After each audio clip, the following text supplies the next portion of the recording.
Good evening, নমস্কার। আশা করি সবাই ভালো আছেন।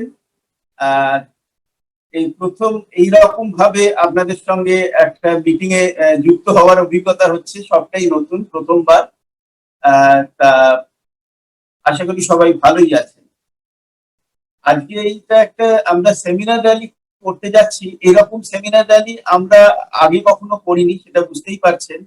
আহ, আমরা সাধারণত স্টেজের ওপর দাঁড়িয়ে মোটামুটি স্যুট বুট পরে, টাই পরে, হেঁটে চলে সেমিনার র্যালি করে অভ্যস্ত। আজকে এটা সম্পূর্ণ নতুন, কিন্তু আমি আর সুজাতা মানে আমরা মানুষ চোখে দেখছি যে সামনে একটা বিশাল হল আছে এবং হল ভর্তি অনেক অনেক মানুষ আছে। তা একটু নিজেদের কথা বলি। আমরা ব্যবসাটাতে যারা অনেকদিন ধরে আছেন তারা নিশ্চয়ই আমাদের চেনেন, কিন্তু এমনও অনেকে আছেন নিশ্চয়ই আজকের এই কলে যারা হয়তো খুব অল্প দিন বিজনেসে জয়েন করেছেন বা এখনো জয়েন করেননি, জয়েন করার কথা ভাবছেন। আমাদের আপনারা চেনেন না। আমাদের নাম শুনলেন সুভাষিস এবং সুজাতা, কিন্তু আমরা বাড়ি থেকেই কথা বলছি। আমি আর দুজনেই আমরা কলকাতাতেই থাকি, আহ নর্থ কলকাতায় কলেজ স্ট্রিট অঞ্চলে। আর ব্যাকগ্রাউন্ড, আমি একজন সিভিল ইঞ্জিনিয়ার, কলকাতার যাদবপুর ইউনিভার্সিটি থেকে ইঞ্জিনিয়ারিং পাশ করেছিলাম। তারপর একটা চাকরি করেছি, বহুদিন চাকরি করেছি, একটা সরকারি ডিপার্টমেন্টে চাকরি শুরু হয়েছিল অ্যাজ অ্যাসিস্ট্যান্ট ইঞ্জিনিয়ার। তারপরে আমি হয়েছিলাম এক্সিকিউটিভ ইঞ্জিনিয়ার। চাকরির অভিজ্ঞতা প্রায় 18-19 বছর। কিন্তু সেই চাকরি করতে করতে যে গতানুগতিক লাইফটা সকলেরই আসে, আমারও সেই রকমই একটা লাইফ আমি লিড করছিলাম। কারণ আলটিমেটলি চাকরি তো, সেটা দিয়ে মানে স্বপ্নের জীবন বোধহয় যাপন করা যায় না। এটা আপনারাও বোঝেন, আমিও বুঝি। হয়তো কলকাতায় আমার নিজস্ব বাড়ি ছিল, মাথার উপর কোনো ধার দেনা ছিল না। ছেলেমেয়েরা তখন ছোট ছিল, তারা ভালো স্কুলে লেখাপড়াও শুরু করেছিল। আমরা দুজনে আমি চাকরি করি, ও হাউস ওয়াইফ। লাইফটা কেটে যাচ্ছিল, আর যে কোনো সাধারণ মানুষের যেভাবে কাটে সেরকম ভাবেই কাটছিল।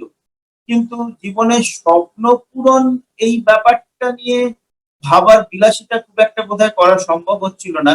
দুজনেই আমরা স্বপ্ন দেখতে ভালোবাসতাম, কিন্তু যেহেতু বুঝে গেছিলাম যে সেটা পূরণ হবে না কোনোদিন, কারণ আমার যেটা চাকরি আছে সেই চাকরি দিয়ে স্বপ্ন পূরণ তো সম্ভব নয়। তা সেই জন্য ওই একটা মেনে নেওয়ার জীবনই আমরা শুরু করে দিয়েছিলাম। কিন্তু আহ তারপরে হঠাৎই ভগবানের আশীর্বাদ স্বরূপ আহ প্রায় 1998 সালে, আজ থেকে 22 বছর আগে, একদম গোড়ার দিকে, আহ মিস্টার অসিতাভ দত্ত, যিনি সম্পর্কে আমার বিস্তৃত দাদা হন, তিনি এসে যখন আমাদেরকে এই বিজনেসের কথাটা বলেছিলেন, কারণ তখন অব্দি এই বিজনেসের নাম তো কেউ শোনেনি, কারণ ব্যবসাটা তখনো ভারতবর্ষে আসেইনি। কোম্পানিটা তাদের অফিস করেছিল শুনেছি পরে, সেটা আরো 2-3 বছর আগেই, কিন্তু ব্যবসাটা তখনো শুরু হয়নি, নামও কেউ জানে না। তা তিনি যখন আমাদের এসে এই ব্যবসার গল্প, এটার সম্ভাবনা, এই অপরচুনিটির কথা বলেছিলেন, মানে চোখ বড় বড় করে দুজনেই শুনেছিলাম, কারণ এমন কথা কোনোদিন শুনিনি। কিন্তু ভগবানের অশেষ আশীর্বাদ যে অপরচুনিটিটা আমরা প্রথম দিনেই চিনতে পেরেছিলাম, এটার কি সম্ভাবনা হতে পারে সেটা একটা আন্দাজ করেছিলাম। আর যেহেতু যে মানুষটা আমাদেরকে অপরচুনিটিটা দিচ্ছিলেন, এটার কথা বলছিলেন, সে মানুষটাকে ছোটবেলা থেকে আমরা বিশ্বাস করি, শ্রদ্ধা করি, একজন অতি সজ্জন মানুষ। তাই তিনি তো আর ভুল কথা বলবেন না। সব মিলেমিশে ভেতরে একটা কি তালগোল পাকাচ্ছিল। তাই আমরা দুজনে দুজনের সঙ্গে পরামর্শ না করেই অন স্পট আমরা ডিসিশন নিয়ে ফেলেছিলাম যে এই ব্যবসাটা আমরা করব।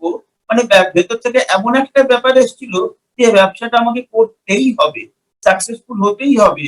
কারণ জীবনে আমি কোথায় পৌঁছতে পারি আমার চাকরি দিয়ে, সেটা তো বুঝে গেছিলাম। কারণ তখন আমি এক্সিকিউটিভ ইঞ্জিনিয়ার, আমার প্রায় 19 বছরের, 18-19 বছর চাকরি হয়ে গেছে। আমি খুব ভালোভাবেই জানতাম যদি চাকরিটা আমার সারা জীবন করে যাই তাহলে আমি ডেফিনেটলি চিফ ইঞ্জিনিয়ার তো হবই। কিন্তু আরেকজন চিফ ইঞ্জিনিয়ারের যে লাইফস্টাইল, তাদের যা মানে এটা, সেটা আমাকে খুব একটা বোধহয় অ্যাট্রাক্ট করতো না। ওই মেনে নিতাম যে হ্যাঁ এটাই তো হবে, এটাই ভালো, অন্যের থেকে তো ভালো আছে। কিন্তু তার থেকে বেশি ভালো থাকার যে কোনো সম্ভাবনা থাকতে পারে এরকম কোনো ধারণা ছিল না। আর জীবনে কোনোদিন ব্যবসা করবো এটা তো কোনোদিন ভাবিনি। কারণ আমার ফ্যামিলিতে কেউ কোনোদিন ব্যবসা করেনি। আমি কোনো জিনিস কোনোদিন বিক্রি করিনি, কারণ এটা সরকারি চাকরি করছি। সেখানে মানে লোকজন আমাদের মানে ক্লায়েন্টসরা মানে তারা যদি কোনো ব্যাপারে এসে আমার কাছে কোনো কিছু বলে, স্যার এটা একটু দেখবেন, আমি না হবে না চলে যাও, এটা বলতে বেশ একটা ইগো স্যাটিসফাই হতো। কিন্তু আমি কোনো একটা জিনিস নিয়ে কারো কাছে যাব, সেটা কোনো প্রোডাক্ট হোক, কোনো অপরচুনিটি হোক, এবং নোয়িং ফুললি ওয়েল যে সে আমাকে না বলতে পারে, এরকম সিচুয়েশনে কোনোদিন পড়বো এটা তো ভাবিনি।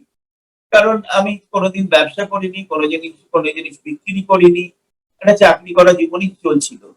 কিন্তু এই ব্যবসাটা দেখে ভেতরে এমন কিছু একটা ঘটে গেল, তাই মনের মধ্যে একটা ডিসিশন নিয়ে ফেললাম দুজনেই যে ব্যবসাটা আমাদের করতেই হবে।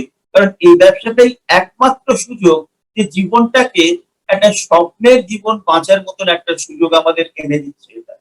তা আমি আমার কথা বললাম, আহ আমরা দুজনে মিলেই একসঙ্গে অসিতাবদার কাছ থেকে প্ল্যানটা দেখেছিলাম। যখন এবং আমরা যদিও ইন্ডিয়ান প্ল্যান দেখিনি, টাকায় দেখিনি, আমরা ডলারে ইউএস প্ল্যান দেখেছিলাম। ব্যবসাটা তখনও ইন্ডিয়াতে আসেইনি, কিন্তু সম্ভাবনাটা বুঝতে পেরেছিলাম। আর আমার ভেতরে যেটা হয়েছিল সেটা তো আপনাকে বললাম। সুজাতার ভেতরে কি হয়েছিল এবং ওর ব্যাকগ্রাউন্ড কি, সেটা একটু ও নিশ্চয়ই বলবে আপনাদের সঙ্গে। আসুন ওর কথা একটু শুনি, ওর গল্প শুনি, তারপর আবার আমি আসবো আমাদের এই ব্যবসার যে অভিজ্ঞতা, যে উপলব্ধি, সেগুলো আপনাদের সঙ্গে খানিকটা শেয়ার করবো। তা এখন আসুন সুজাতার কাছ থেকে আমরা শুনি। Good evening. শুভাশিসের কাছে কিছুটা তো শুনলেন। আমি একটু আমার কথা বলি। তার আগে একটু বলি যে আজকে এই রকম ধরনের মিটিং করার, সেমিনার করার বা আম, অভিজ্ঞতা আমাদের খুব একটা ছিল না। আজকে এটা প্রথম হচ্ছে। ছোটখাটো ট্রেনিং বা এরকম অনেক করেছি, কিন্তু অসিতাভ দাস শ্বেতাদির টিমের জন্য এরকম একটা মিটিং করা, সেটা সত্যিই একটা আমাদের কাছে গর্বের ব্যাপার। খুব ভালো লাগছে। আর আজকে আমি আমার 22 বছরের বিজনেস জীবনের অভিজ্ঞতা থেকে যেটুকুনি আমার উপলব্ধি বা যেটুকুনি অভিজ্ঞতা হয়েছে, সেইটাই আপনাদের সঙ্গে শেয়ার করব। দেখুন, আমি বিজনেসটা করার আগে একজন হাউস ওয়াইফ ছিলাম। এবং একজন হাউস ওয়াইফের কি হয়, মানে সংসার সামলানো, ছেলে মেয়েদের দেখাশোনা, পড়াশোনা, এই সমস্ত তদারকি করতে করতেই জীবন কেটে যায়। আমারও তাই হচ্ছিল। কিন্তু মনের ভেতর কিছু স্বপ্ন ছিল। স্বপ্নগুলো অধরাই থেকে গিয়েছিল। আর একটা আইডেন্টিটি আইডেন্টিটি পাওয়ার ইচ্ছেও ছিল ভেতর থেকে খুব বেশি। তা এই সমস্ত মিলিয়ে যখন জীবনটা চলছিল আর পাচ্ছিলাম না যেগুলো চাইছি, তখন একটা ভেতরে ভেতরে যন্ত্রণা হতো। কিছু একটা করতে হবে এটা বুঝতে পারতাম, সেটার একটা ভাবনা চিন্তাও করছিলাম সেই সময়। কারণ আমরা তখন বুঝে গিয়েছিলাম যে এইভাবে চললে আমাদের স্বপ্নগুলো কোনোদিনই আর পূরণ হবে না। ঠিক সেই রকম সময় অসিতাবতা শ্বেতাদি এই অপরচুনিটিটা নিয়ে আমাদের কাছে এসেছিলেন। তাই আমি ভগবানকে ধন্যবাদ জানাই, অসিতাবতা শ্বেতাদিকে ধন্যবাদ জানাই আমাদের একটা সুন্দর জীবন উপহার দেওয়ার জন্য এই বিজনেসটার মাধ্যমে। সত্যি কথা, এই বিজনেসটা পেয়ে আমাদের জীবনটা বদলে গেছে। ডিসিশন নেওয়ার পর যেটা হয়েছিল, আমরা অসিতাবদা আমাদের অপরচুনিটিটার ব্যাপারে বলার পরেও মাঝে মাঝে ফোন করতেন, বিজনেসটা কিরকম ধরনের বোঝাতেন। আহ, তারপরে একদিন ওনার বাড়িতে একটা মিটিং ডেকেছিলেন এবং সেখানে আমাদের হায়ার অ্যাপ্লাইন, তার নামও সুভাষিস ঘোষ এবং সুদেষ্ণা ঘোষ, ওই ওনারা ইউএসএ তে থাকেন। ওনারা ওখান থেকে কিছু ট্রেনিং মেটেরিয়াল পাঠিয়েছিলেন, যেটা অসিতাবদা সেটা দিয়ে আমাদের সেইটা নিয়ে আলোচনা করেছিলেন, একটা ট্রেনিং করেছিলেন সেই ম্যাটেরিয়ালটা ধরে। এবং সেখানে দেখেছিলাম যে ওখানে বলা হয়েছে ফার্স্ট কথাটা যে ফাইন্ড আউট ইউর ড্রিম। তাই ড্রিম, একটা বিজনেস করতে এসে ড্রিমের কথা আমার একটু অবাক লেগেছিল। কারণ এরকম তো কোনো ধারণাই ছিল না, বিজনেস সম্বন্ধেও ধারণা ছিল না। তাই আবার বিজনেসের সঙ্গে ড্রিম, এটার আবার কি রিলেশন থাকতে পারে। তা তখন একটু অবাকই লেগেছিল, কিন্তু আজকে প্রতি মুহূর্তে বুঝি যে ড্রিমের কতটা প্রয়োজন এই বিজনেসে। এই বিজনেসে কারণ জীবনে যে কোনো ক্ষেত্রে সাকসেস পেতে গেলে আমাদের একটা স্ট্রং প্যাশনের ড্রিম তো দরকারই। কারণ সাকসেসের পথ কখনো তো স্মুথ হয় না, সেটা আমরা জানি। এবং সেই চ্যালেঞ্জ ওরা পথ পেরুতে গেলে আমাদের কিন্তু প্রতি মুহূর্তে 100% পজিটিভ এবং মোটিভেটেড থাকতে হবে। যেটা সম্ভব হয় যদি আমরা একটা সামনের ড্রিম রেখে, আমাদের প্যাশনের ড্রিম রেখে এগোই। তা সেটাই বুঝেছিলাম। আর আমরা খুব ইনোসেন্ট ছিলাম। তাই যখন বুঝলাম যে আপলাইন বলেছেন যে ড্রিমটা আমাদের প্রয়োজন সাকসেস পেতে গেলে, তাই আর কোনো প্রশ্ন করিনি। অবাক লেগেছিল ঠিকই, কিন্তু প্রশ্ন করিনি। আমরা বাড়িতে এসে আমাদের ড্রিমের লিস্ট বানানো শুরু করেছিলাম। অনেক ড্রিম ছিল, বলেইছি। সেগুলো বুঝতে পেরেছিলাম সেগুলো মানে আর সাকার হওয়ার নয়। সেই জন্য খুব এক্সাইটেড হয়ে আবার একটা সুযোগ পেয়েছি, ড্রিমের লিস্ট শুরু করলাম। আর তারপরে সেইটা নিয়ে কাজ করা শুরু করলাম। আসলে কি বলুন তো, আমরা এই যে ড্রিম সেট করা, এই কাজটাই কিন্তু ম্যাক্সিমাম লোক করেন না। সেই জন্যই কি হয়, আমরা যখন বিজনেসটা করতে ঢুকি, তখন আহ, মানে ড্রিমটা সেট করবার আগেই কাজে নেমে পড়ি। আর কাজে নেমে পড়ে যখন চ্যালেঞ্জ ফেস করি, তখন সেই চ্যালেঞ্জটাকে অতিক্রম করবার যে মোটিভেশন, সেটা তো নেই আমার কাছে, কারণ ড্রিম নেই। সেটাই হয়, তাই আমরা চলেও যাই খুব তাড়াতাড়ি। বেশিরভাগ ক্ষেত্রে তাই হয়। তা সেই জিনিসটা যাতে না হয়, সেইটাই আমি আমার অভিজ্ঞতা দিয়ে শেয়ার করছি। কারণ আহ, আমরা আমাদের কাছে কি বলতো, প্রচুর ড্রিম প্রত্যেকের থাকে, কিন্তু পারিপার্শ্বিকতায় নানা রকম অবস্থার পরিপ্রেক্ষিতে আমাদের কি হয়, আমাদের ড্রিম গুলো হারিয়ে যায়, শুকিয়ে যায়। তখন কি হয়, আর আমাদের ইচ্ছে করে না ওই শুকিয়ে যাওয়া, হারিয়ে যাওয়া ড্রিম গুলো, আসলে বিশ্বাসটাই চলে যায় যে আবার টেনে এনে বার করবো, আবার সেগুলো নিয়ে কাজ করব।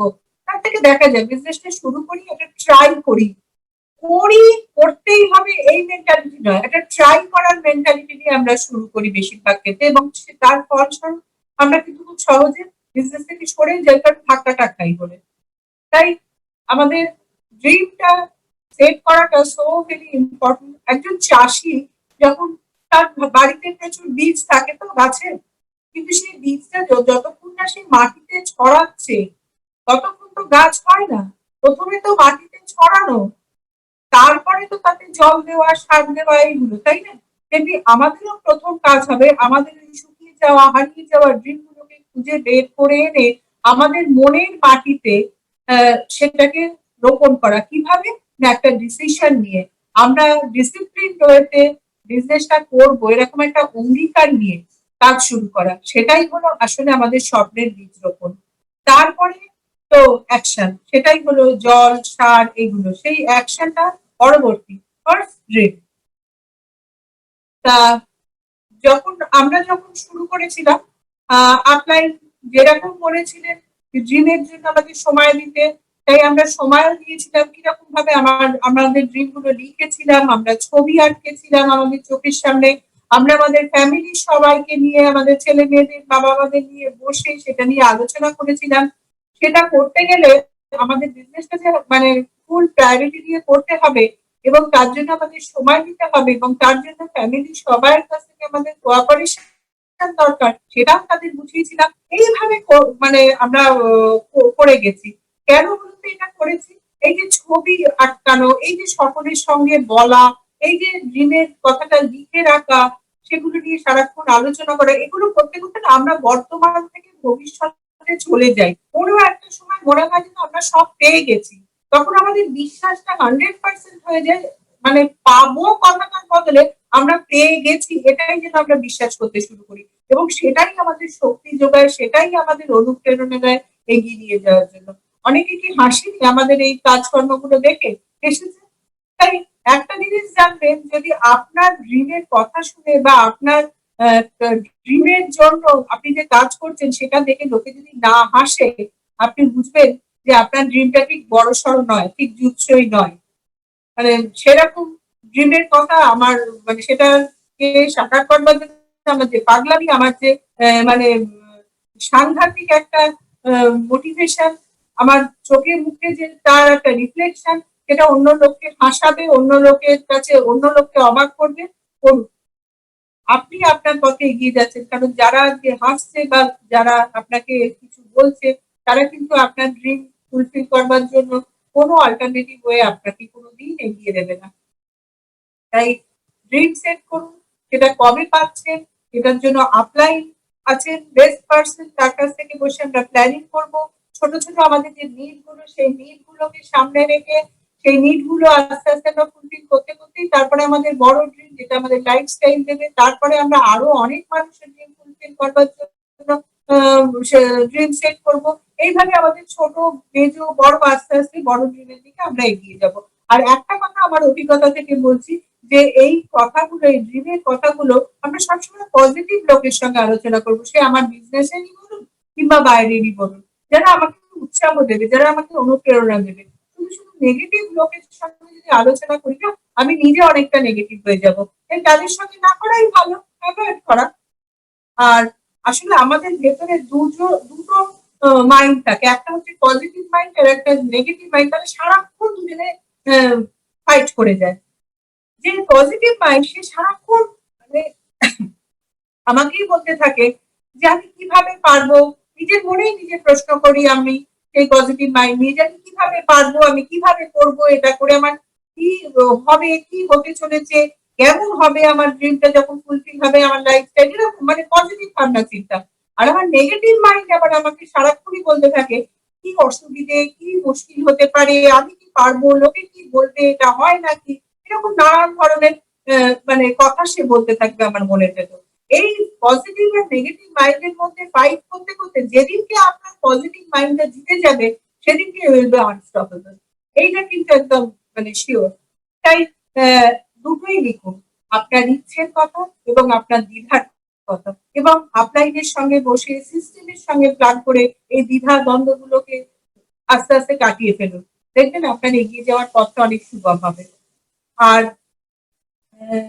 এটার জন্য কি দরকার? এটার জন্য আমার সেলফ ডেভেলপমেন্ট দরকার, এডুকেশন দরকার, নলেজ দরকার, যেটা আমি আপলাইনের কাছে তো মানে বিজনেসের শুরু থেকে পাবোই, তাছাড়া এই সিস্টেম থেকে পাবো।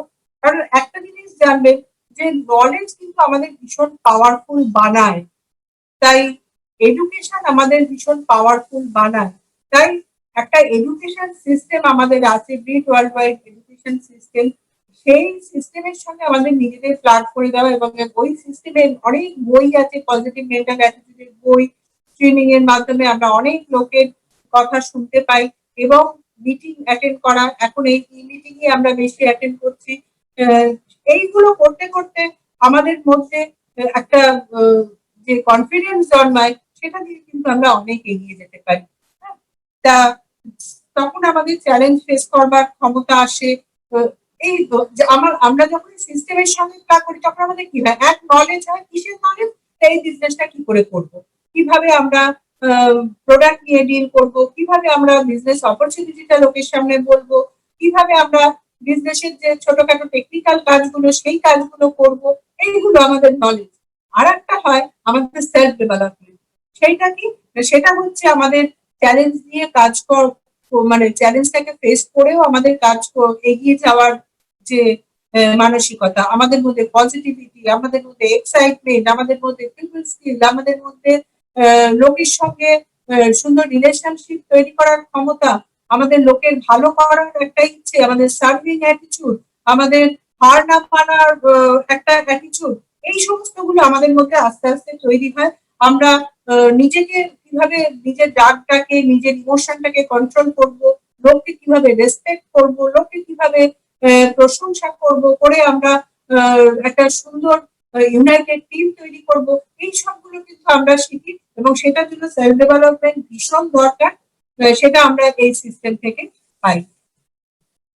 তাই এই জিনিসটা আমাদের রেগুলার করে যেতে হবে, করতে করতে করতে করতে দেখা যাবে যে একসময় এটা আমাদের অভ্যেস হয়ে যায়। তা আমি একটা আপনাদের সঙ্গে গল্প বলি, অনেকক্ষণ বকবক করে যাচ্ছি। তা একজন রাজা ছিলেন, তিনি খুব আর্ট কালচার এইসব নিয়ে, এইসব উনি খুব ভালোবাসতেন।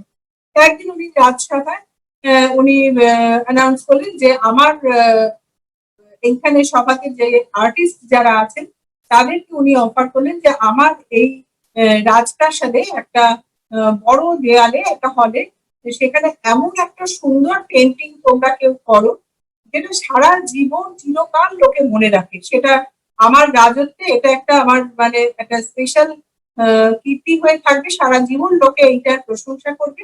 তাই তোমাদের মধ্যে যে বেস্ট বলে নিজেকে মনে করো, সে এগিয়ে এসো, এবং এটা যে যদি মানে দারুণ ভাবে করো, আমি যদি স্যাটিসফাইড হই, তাহলে আমি তাকে ভীষণভাবে পুরস্কৃত করবো। তা একজন আর্টিস্ট, সবাই জানে সে খুব ভালো পেইন্টার, তিনি এগিয়ে এলেন। এগিয়ে এসে রাজাকে বললেন যে মহারাজ, আমি এটা করতে রাজি আছি, এই হলের এই দেয়ালটা জুড়ে আমি ছবি আঁকবো, আমার 1 মাস টাইম দিন, আশা করি আপনার এটা ভালো লাগবে। রাজামশাই বললেন ঠিক আছে। বললেন কি কি লাগবে? সেখানে রং, তুলি, যা যা ভালো জিনিস মানে পেন্টিং এর জন্য দরকার সমস্ত কিছু তিনি চাইছেন, এবং রাজামশাই বললেন যে ঠিক আছে, সব যা যা দরকার দাও। তখন আরেকজন আর্টিস্ট এগিয়ে এলেন, এসে বললেন যে মহারাজ, আমি আপনাকে আর একটা জিনিস অনুরোধ করছি, যে আমাকেও আপনি একটা সুযোগ দিন।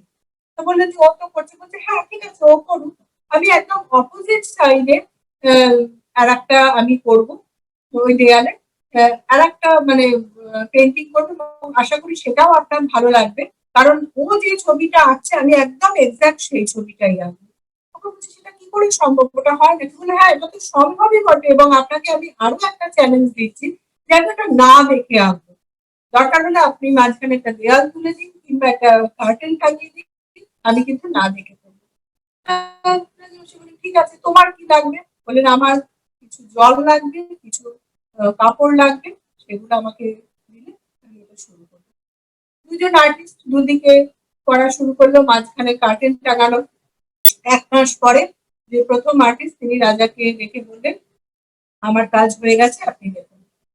যেমন সে এসে ভীষণ প্রশংসা করলেন, ভীষণ সুন্দর, মানে সত্যি একটা অনবদ্য কীর্তি তৈরি করেছে। বললেন যে তাকে প্রচুর মানে প্রশংসা করে পুরস্কৃত করলেন। তখন সেকেন্ড আর্টিস্ট এসে বললেন যে এবার আমারটা দেখুন। মাঝখানে যে কার্টেন সেটা সরিয়ে দেওয়া হলো। তখন রাজবংশী অবাক হয়ে বললেন যে দেখলেন যে মানে কি অদ্ভুত ভাবে একদম এক পেন্টিং উল্টো দিকের দেয়ালে। তখন এটা কি করে সম্ভব? কোনো রঙের কোনো তফাৎ নেই, কোনো একটা আঁচড়ের কোনো তফাৎ নেই। তখন বললেন যে তুমি এটা কি করে করেছো? তখন সেকেন্ড আর্টিস্ট বললেন যে আপনার মনে আছে, শুরুতে আমি কোনো রং তুলি চাইনি, আমি একটু জল আর কাপড় চেয়েছিলাম, আমি সেটা দিয়ে অপোজিট সাইডের দেয়ালটা যেটা মার্বেলের ছিল সেটা শুধু ঘষে গেছি 1 মাস ধরে, এবং ওই ঘষে যাওয়ায় ওটা একটা মিরারের মতো হয়ে গেছে, যেটা কিনা ওই ফার্স্ট ওনার আর্টিস্টের পেন্টিংটাই ওটা রিফ্লেকশন হচ্ছে। যেমন তো মানে এইটা অবাক হয়ে গেলেন, এবং তাকেও পুরস্কৃত করলেন। এবার মরাল হচ্ছে এই স্টোরিটা, যে আমাদের প্রত্যেকের ভেতর না দুটো সত্তা আছে। একটা সত্তাকে ভগবান এরকম সবকিছু সাজিয়ে পাঠিয়েছেন, তার ভেতর সব গুণ দিয়ে সাজিয়ে পাঠিয়েছেন। সেই সত্তার ভেতর, তার ভেতর প্রচুর মানে যা যা আমি বললাম, যে পজিটিভিটি, এক্সাইটমেন্ট, মানুষকে ভালো করা, ভালো চাওয়া, হ্যাঁ, প্রচুর কাজ করার ক্ষমতা, এই সমস্ত কিছু গুণ দিয়ে পাঠিয়েছেন। আর কিন্তু সেটা লুকিয়ে রেখেছেন আমাদের ভেতরেই। আর আমাদের ভেতর আর একটা সত্তা দিয়েছেন, সেই সত্তাকে উনি যে জিনিসটা দিয়েছেন সেটা হলো কিছু বোধ আর কিছু ক্ষমতা। আমরা যদি সেই বোধ দিয়ে বুঝতে পারি যে আমাদের সেই সত্তা একটা লুকিয়ে আছে, এবং আমরা সেই ক্ষমতা দিয়ে সেই আমাদের ভগবানের দেওয়া সত্তাটাকে ঘষে মেজে নিজেকে চেঞ্জ করে বার করে আনতে পারি, তখন কিন্তু আমরা একটা বিশাল ক্ষমতার অধিকারী হয়ে যেতে পারবো, যাতে কিনা আমরা পৃথিবীর দুরূহ কাজগুলোকেও খুব সহজে করে ফেলতে পারবো এবং জীবনে সাফল্য আনতে পারবো। তাই আসুন আমাদের ভেতর ওই যে প্রথম সত্তা যেটা আছে সেটাকে আমরা ঘষাই বাজাই করা শুরু করি, কারণ আমাদের হাতে কিন্তু ওই রং তুলি না থাকলেও ওই কাপড় আছে, জল আছে, আর এলওসি তো আছে, তাই না? তা সেটা দিয়ে আমরা ঘষাই বাজাই করি, এবং আমাদের ভেতর যে ক্ষমতাটা সেটাকে বার করে এনে আমরা নিজেদের লাইফ বদলে দিই, আরো প্রচুর মানুষের লাইফ বদলে দিই। আর এটা কি খুব সহজ? না, সহজ না। জীবনের কোনো কাজই যেটা সফলতা পেতে গেলে যেটা দরকার সেটা সহজ নয়, কিন্তু যেটা আজকে আপনাকে কষ্ট দিচ্ছে যে কাজটা করতে, জানবেন সেইটাই কিন্তু একদিন আপনাকে স্ট্রেংথ দেবে, কারণ সেই কাজটা করে সফল হয়ে আপনি পরবর্তী সফলতার দিকে এগিয়ে যাবেন উইথ কনফিডেন্স, আরো প্রচুর মানুষকে অনুপ্রেরণা দেবেন, তাদেরকে পথ দেখাবেন। তাই আজকে সহজ যেটা নয় সেটা করতে থাকুন, সেটাই একদিন আপনার মানে স্ট্রেংথ হয়ে উঠবে। আর কি না, এটা করতে গেলে কি ভুল হবে? না, ভুলও হবে। একটা জিনিস জানবেন, আপনার কাজে যদি ভুল হয় এটাই প্রমাণ হচ্ছে যে আপনি কাজ করছেন, কাজ করতে গেলে ভুল হবে। এবং এই বিজনেসে আমাদের সব থেকে বড় যেটা সাপোর্ট সেটা হচ্ছে আপলাইন এবং সিস্টেম, যারা আমাদের হাত ধরে আমাদেরকে রেকটিফাই করে দেবে। তাই আমাদের একটাই জীবন, আমাদের একটাই অপরচুনিটি আমরা পেয়েছি। আসুন আমাদের অনেক গুণ আছে, সেগুলোকে আমরা কাজে লাগিয়ে আমরা সাকসেসফুল হই। এই বিজনেসটা হচ্ছে আইডিয়াল বিজনেস আজকালকার দিনে। হ্যাঁ, এটা আমার জন্য আইডিয়াল, আপনাদের জন্য আইডিয়াল, আপনাদের আপনাদের ফ্যামিলির, আপনার পরিচিত, আমাদের চারিপাশে আজকে যাদের সঙ্গে আমাদের পরিচয় হয়নি তাদের সবার জন্য এটা একটা আইডিয়াল বিজনেস। তাই আমাদের কাজ হলো এটা সবার কাছে নিয়ে যাওয়া এবং তাদেরকে বোঝানো, তাদের মধ্যে যে মিশনটা মানে লুকিয়ে আছে সেইটাকে বার করে আনা, তাদের একটা বিশাল দেয়া যে এই বিজনেসটা আমাদের জীবনে কি দিতে পারে। দেখুন এই বিজনেসটা আজকালকার দিনে কতটা প্রযোজ্য। আমি সেদিনকে একটা ইন্টারভিউ শুনছিলাম ডক্টর এপিজে আব্দুল কালামের, মানে এক্স প্রেসিডেন্ট আমাদের, এবং আমি মানে মানুষটিকে অত্যন্ত শ্রদ্ধা করি। ইন্টারভিউটা শুনতে শুনতে আমার কিরকম একটা অদ্ভুত ফিলিংস হলো, আমি বিজনেসের সঙ্গে ওনার কথাগুলোকে মিল একটা পেলাম, সেটা আপনাদের সঙ্গে শেয়ার করছি। আহ, ওনাকে জিজ্ঞেস করা হয়েছিল ইন্টারভিউতে যে একটা কান্ট্রির ওভারঅল ডেভেলপমেন্টের জন্য কি কি প্রয়োজন। তা উনি তো একজন বিরাট নাম করা সায়েন্টিস্ট, ওনাকে মিসাইল ম্যান বলা হতো। তা কিন্তু উনি প্রথম যে কথাটা বললেন সেটা হলো যে নাম্বার ওয়ান হচ্ছে হেলথ। দেখুন, যে হেলথের কথা উনি বললেন একটা কান্ট্রি ডেভেলপমেন্টের জন্য, আমাদের বিজনেসে কিন্তু প্রচুর হেলথ প্রোডাক্ট আছে যেগুলো নিয়ে আমরা ডিল করি। তাই আমরাও কিন্তু এই বিজনেসটা পেয়ে আমরা কিন্তু আমাদের মানে চারপাশে প্রচুর মানুষের উপকার করতে পারবো, একটা ওভারঅল ডেভেলপমেন্ট আমরাও কিন্তু সব জায়গায় আনতে পারবো। নাম্বার টু বললেন এডুকেশন। উনি হয়তো এডুকেট মানে একটা কান্ট্রির সবাইকে এডুকেশনের কতটা প্রয়োজন, যেটা নর্মাল এডুকেশনের কথা সেটা বলেছেন। কিন্তু আমরা যদি এটাকে বিজনেসের পরিপ্রেক্ষিতে দেখি যে এই বিজনেসের সাকসেসফুল হতে গেলে আমাদের কিন্তু নিজেকে চেঞ্জ করতে গেলে, কাজগুলো করতে গেলে আমাদের কিন্তু নিজেকে এডুকেট করতে হবে। হ্যাঁ, তাই সেই একটা সিস্টেম আমাদের আছে।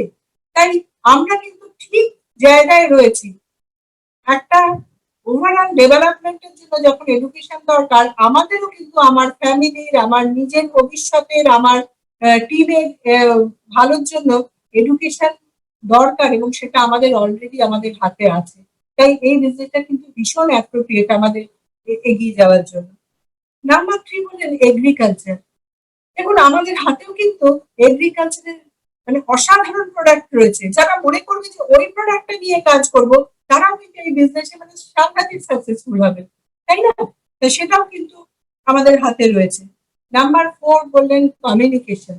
আমরা কিন্তু এই বিজনেসে সাকসেসফুল হতে গেলে আমাদের কিন্তু কমিউনিকেশনের উপর ভীষণ জোর দিতে হবে, সেটা আমরা জানি।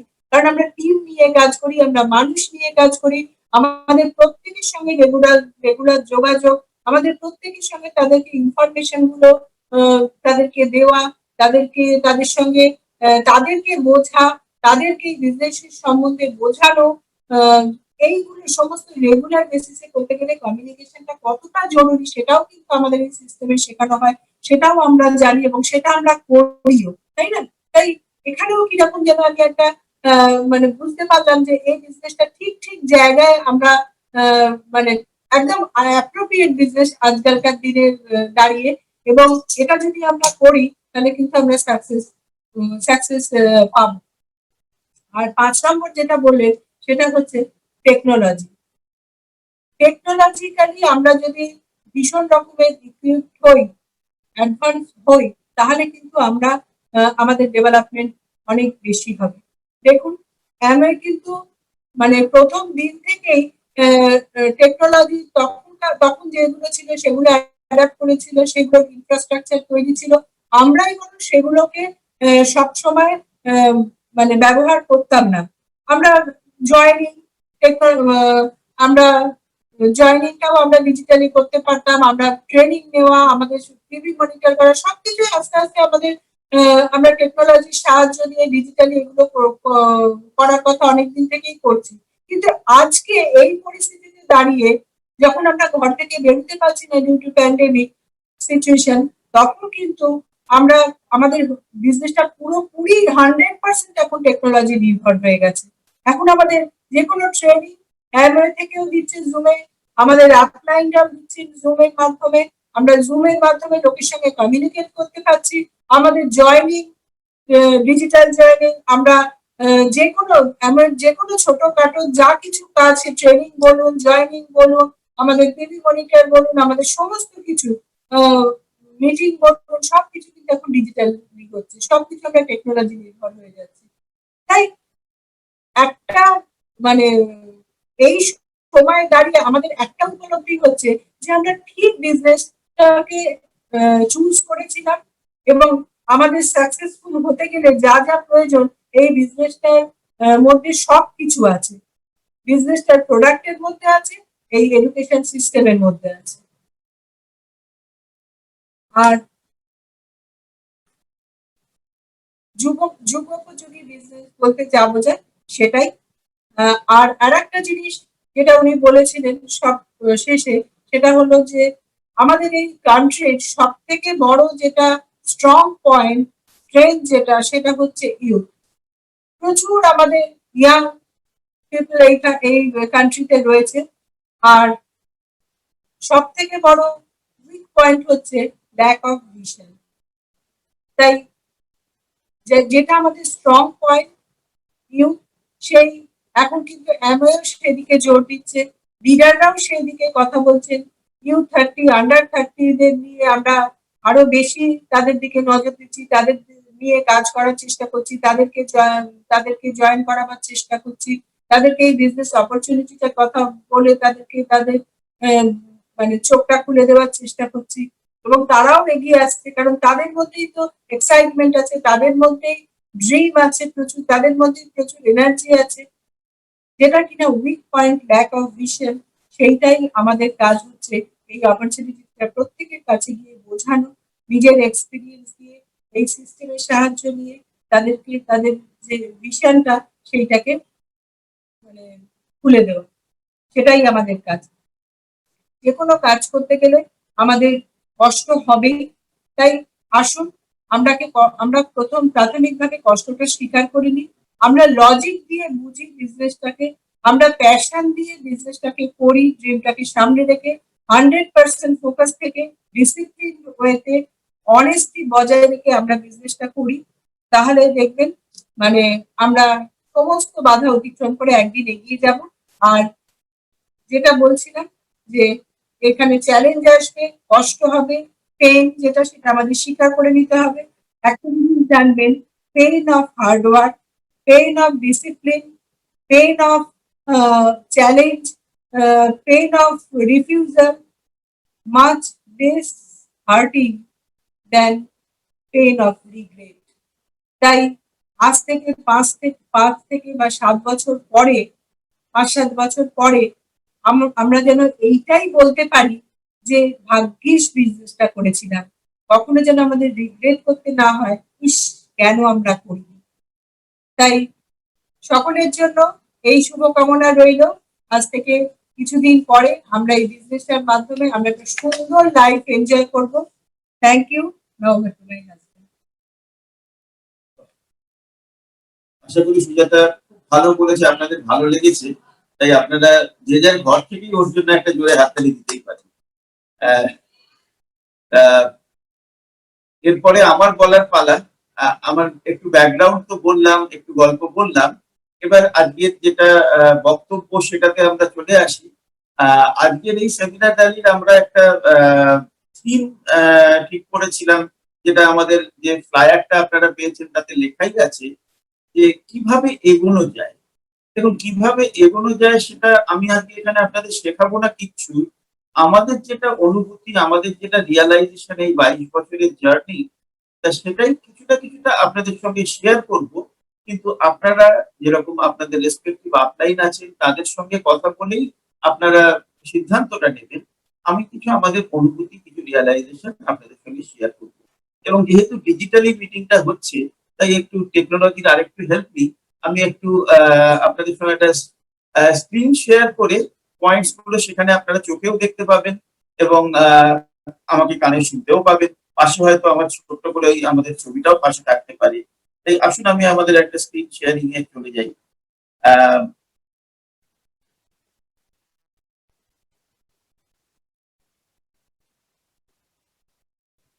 হ্যাঁ, বক্তব্যটা হচ্ছে যে কিভাবে এগোনো যায়, তাই তো? কিভাবে এগোনো যায় এটা অনেক কিছু বলা যায় এটার উপরে, কিন্তু আমি প্রথমেই একটা কথা বলবো যেটা হয়তো আপনাদের একটু শুনে অদ্ভুত লাগতে পারে, যে যদি সত্যি আমরা এগোতে চাই, ভালোভাবে এগোতে চাই, তাহলে যেন আমরা কখনো হড়বড় না করি, বড্ড বেশি তাড়াহুড়ো না করি। আমাদের ভেতরে একটা সেন্স অফ আর্জেন্সি থাকা ভালো, কিন্তু খুব বেশি তাড়াহুড়ো করলে কোনো কাজটাই ভালোভাবে বোধহয় হয় না। তাই যদি সঠিক এগোতে চাই, তাহলে এইটা বোধহয় একটা খুব ভালো উপায়, যে প্রথমে একটু স্লো ডাউন করা, একটু আস্তে চলি, একটু ভালো করে শিখি জিনিসটা, ব্যাপারটা ভালো করে বুঝি। কারণ এই স্লো ডাউন যদি প্রথমে আমরা করি, বিকজ আমি স্লো ডাউন করছি কিন্তু স্লো চলবো বলে না, slow down to speed up. Ultimately আমরা স্পিড আপ করতে চাই বলেই প্রথমে আমরা শেখাটাকে আরো ভালোভাবে করব, সেখানে কোনো তাড়াহুড়ো করব না। সে সময় আমরা ধীরে সুস্থে শিখতে শিখতে আস্তে আস্তে আমরা স্পিড আপ। এটা আমার একটা মনে হয়েছে, এটা আমাদের মানে প্রবাদ প্রতিম লিডার ডক্টর কান্তি গালা, কান্তি, এটা একটা অসাধারণ কথা, slow down to speed up. তা এই বিজনেসের সুজাতা অলরেডি বেশ কিছু পয়েন্টস কভার করেছে। আমি এই 4টে ডি এর কথা বলবো, সুজাতাও সেগুলোর কথা একটু মেনশন করেছে। এবং বিজনেসটার মেইন মোটিভেশন যেটা, ফুয়েল যেটা, সেটা কিন্তু আমাদের ড্রিমস, আমাদের ডিজায়ার্স। তাই এই ডিজায়ারটা দিয়ে আমাদের জার্নিটা শুরু হয় এবং আমরা চাই আমরা কোথাও একটা পৌঁছবো। তো আমার ডিজায়ার কি? To reach somewhere, that is our destination. আমরা ডিজায়ার নিয়ে আমরা ডেস্টিনেশনে পৌঁছতে চাই।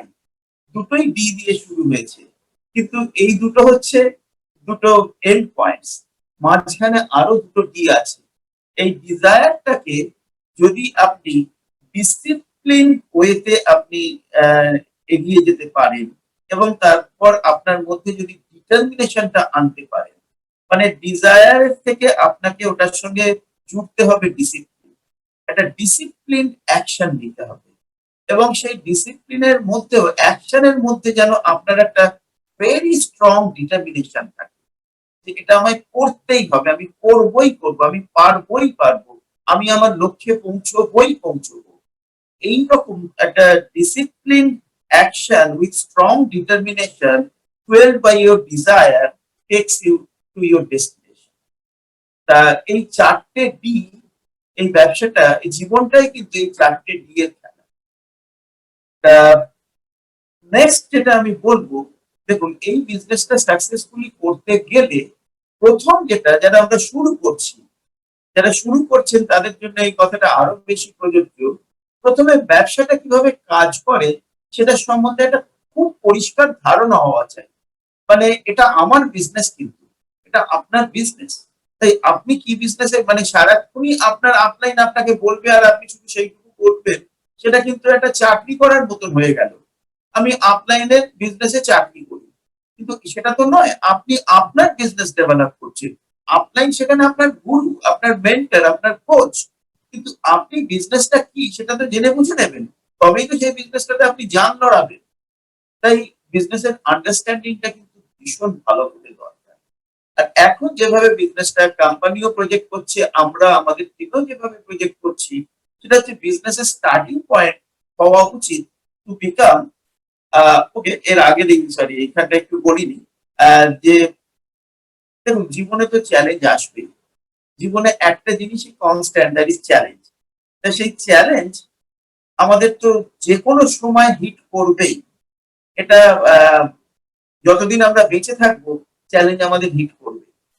এই এখন যেরকম সারা পৃথিবী একটা চ্যালেঞ্জের মধ্যে দিয়ে যাচ্ছে একসঙ্গে, এরকম ভাবে হয়তো আমরা আমাদের জীবদ্দশা এতদিন দেখিনি, কিন্তু এখন সেটা আমরা একটা মানে এক্সপিরিয়েন্স করছি। কিন্তু চ্যালেঞ্জ আসবে, আবার চ্যালেঞ্জ চলেও যাবে। চ্যালেঞ্জ চলে গেল মানে পার্মানেন্ট চলে গেল তা না, আবার আরেকটা চ্যালেঞ্জ আসবে। চ্যালেঞ্জের এই আসা যাওয়া এটা একটা রেগুলার অ্যাফেয়ার, যতদিন আমরা বেঁচে থাকবো ততদিন এটা আমাদের ফেস করতেই হয়। তাই একটা মিলিয়ন ডলার কোয়েশ্চেন হচ্ছে, should we wait till it really hits us? যতক্ষণ না চ্যালেঞ্জটা আমার হিট করছে না ততক্ষণ কি আমি ওয়েট করব?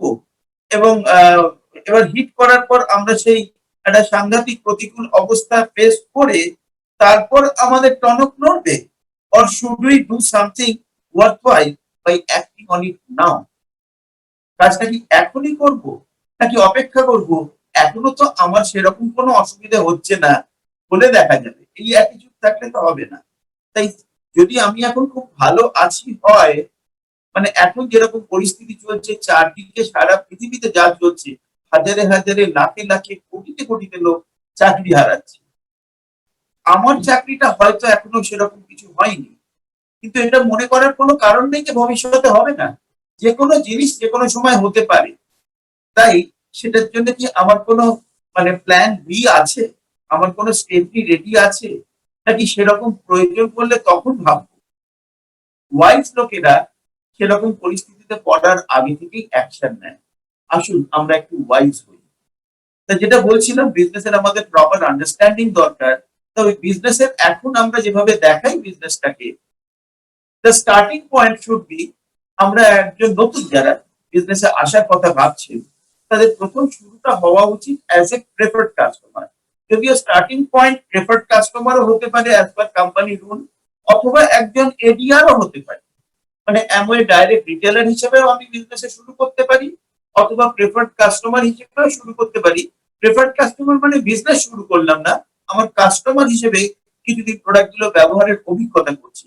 প্রোডাক্ট গুলো আমার ব্যবহার করার প্রয়োজন আছে, আমার ভালো লেগেছে, তাই আমি প্রোডাক্ট চেয়েছি। আমি বিজনেস কোনোদিনই করতে চাই না, এমন কাস্টমার বহু থাকবে, তারা আমাদের অ্যাসেট নিশ্চয়ই থাকবে। কিন্তু যদি আমাদের বিজনেস করে কিছু টাকা রোজগার করার ইচ্ছে থাকে, এবং সেটা যদি অ্যামওয়ে বিজনেস থেকে ভালো টাকা রোজগার করার একটা সুযোগ আছে, তাহলে এটা নিয়ে একটু ভেবে দেখলে হয় মনে হয়। দেখুন, নিশ্চয়ই ভেবে দেখুন। কিন্তু বিজনেসটা শুরু হওয়ার আগে এই বিজনেসের প্রোডাক্ট সম্বন্ধে আপনার একটা সম্যক ধারণা তৈরি হওয়াটা কিন্তু একান্ত প্রয়োজন। কারণ আপনি অ্যামওয়ে ডাইরেক্ট রিটেলার হিসেবে যদি জয়েন করেন কিন্তু আপনার প্রোডাক্ট সম্বন্ধে কোনোই ধারণা নেই, তাহলে আপনি কি করে প্রোডাক্ট গুলো রিটেল করবেন? তাহলে সবসময় আপনাকে পরমুখাপেক্ষী হয়ে থাকতে হবে। কিংবা আপনার তো প্রোডাক্ট গুলো সম্বন্ধে নিজেরই এখনো কনফিডেন্স তৈরি হয়নি। প্রোডাক্ট গুলো যে ভালো না ভালো নয় সেটা আপনিও জানেন না। আপনি হয়তো লোককে বলতে চাইবেন যে প্রোডাক্ট গুলো অসাধারণ, কিন্তু আপনার নিজেরই এখনো ব্যবহারের অভিজ্ঞতা হয়নি। তাহলে তো সেটা একটা মানে সেলসম্যান টক হয়ে গেল, কিন্তু নিজের অভিজ্ঞতা তো আমি শেয়ার করতে পারলাম না। তাই বিজনেসটা যদি আমায় করতে হয়, আলটিমেটলি বিজনেসের স্টার্টিং পয়েন্ট হবে এডিআর থেকে, কিন্তু তার আগে অ্যাজ এ কাস্টমার হতে পারে রিটেল কাস্টমার। আর আজকের দিনে সবাই রিটেল কাস্টমারের থেকে প্রেফার্ড কাস্টমার হওয়াটাই বেশি প্রেফার করছে, খুব স্বাভাবিক কারণে। মানে সেটাতে কাস্টমারেরও লাভ, এবং যে তাকে রিক্রুট করলো, যে এডিআর বা এডিএস তাকে রিক্রুট করলো, তারও লাভ। কারণ তার কোনো লস নেই, আর কাস্টমার সস্তায় জিনিসটা পাচ্ছে, সেটা তার লাভ।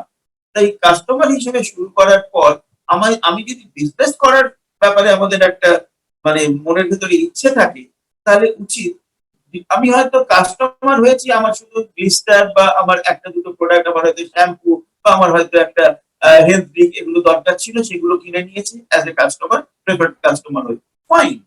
কিন্তু যদি বিজনেসে আমি নিজেকে আপগ্রেড করব ভাবি, সেটা করার আগে আমার ডিফারেন্ট ক্যাটেগরির কিছু না কিছু প্রোডাক্ট ব্যবহার করাটা দরকার।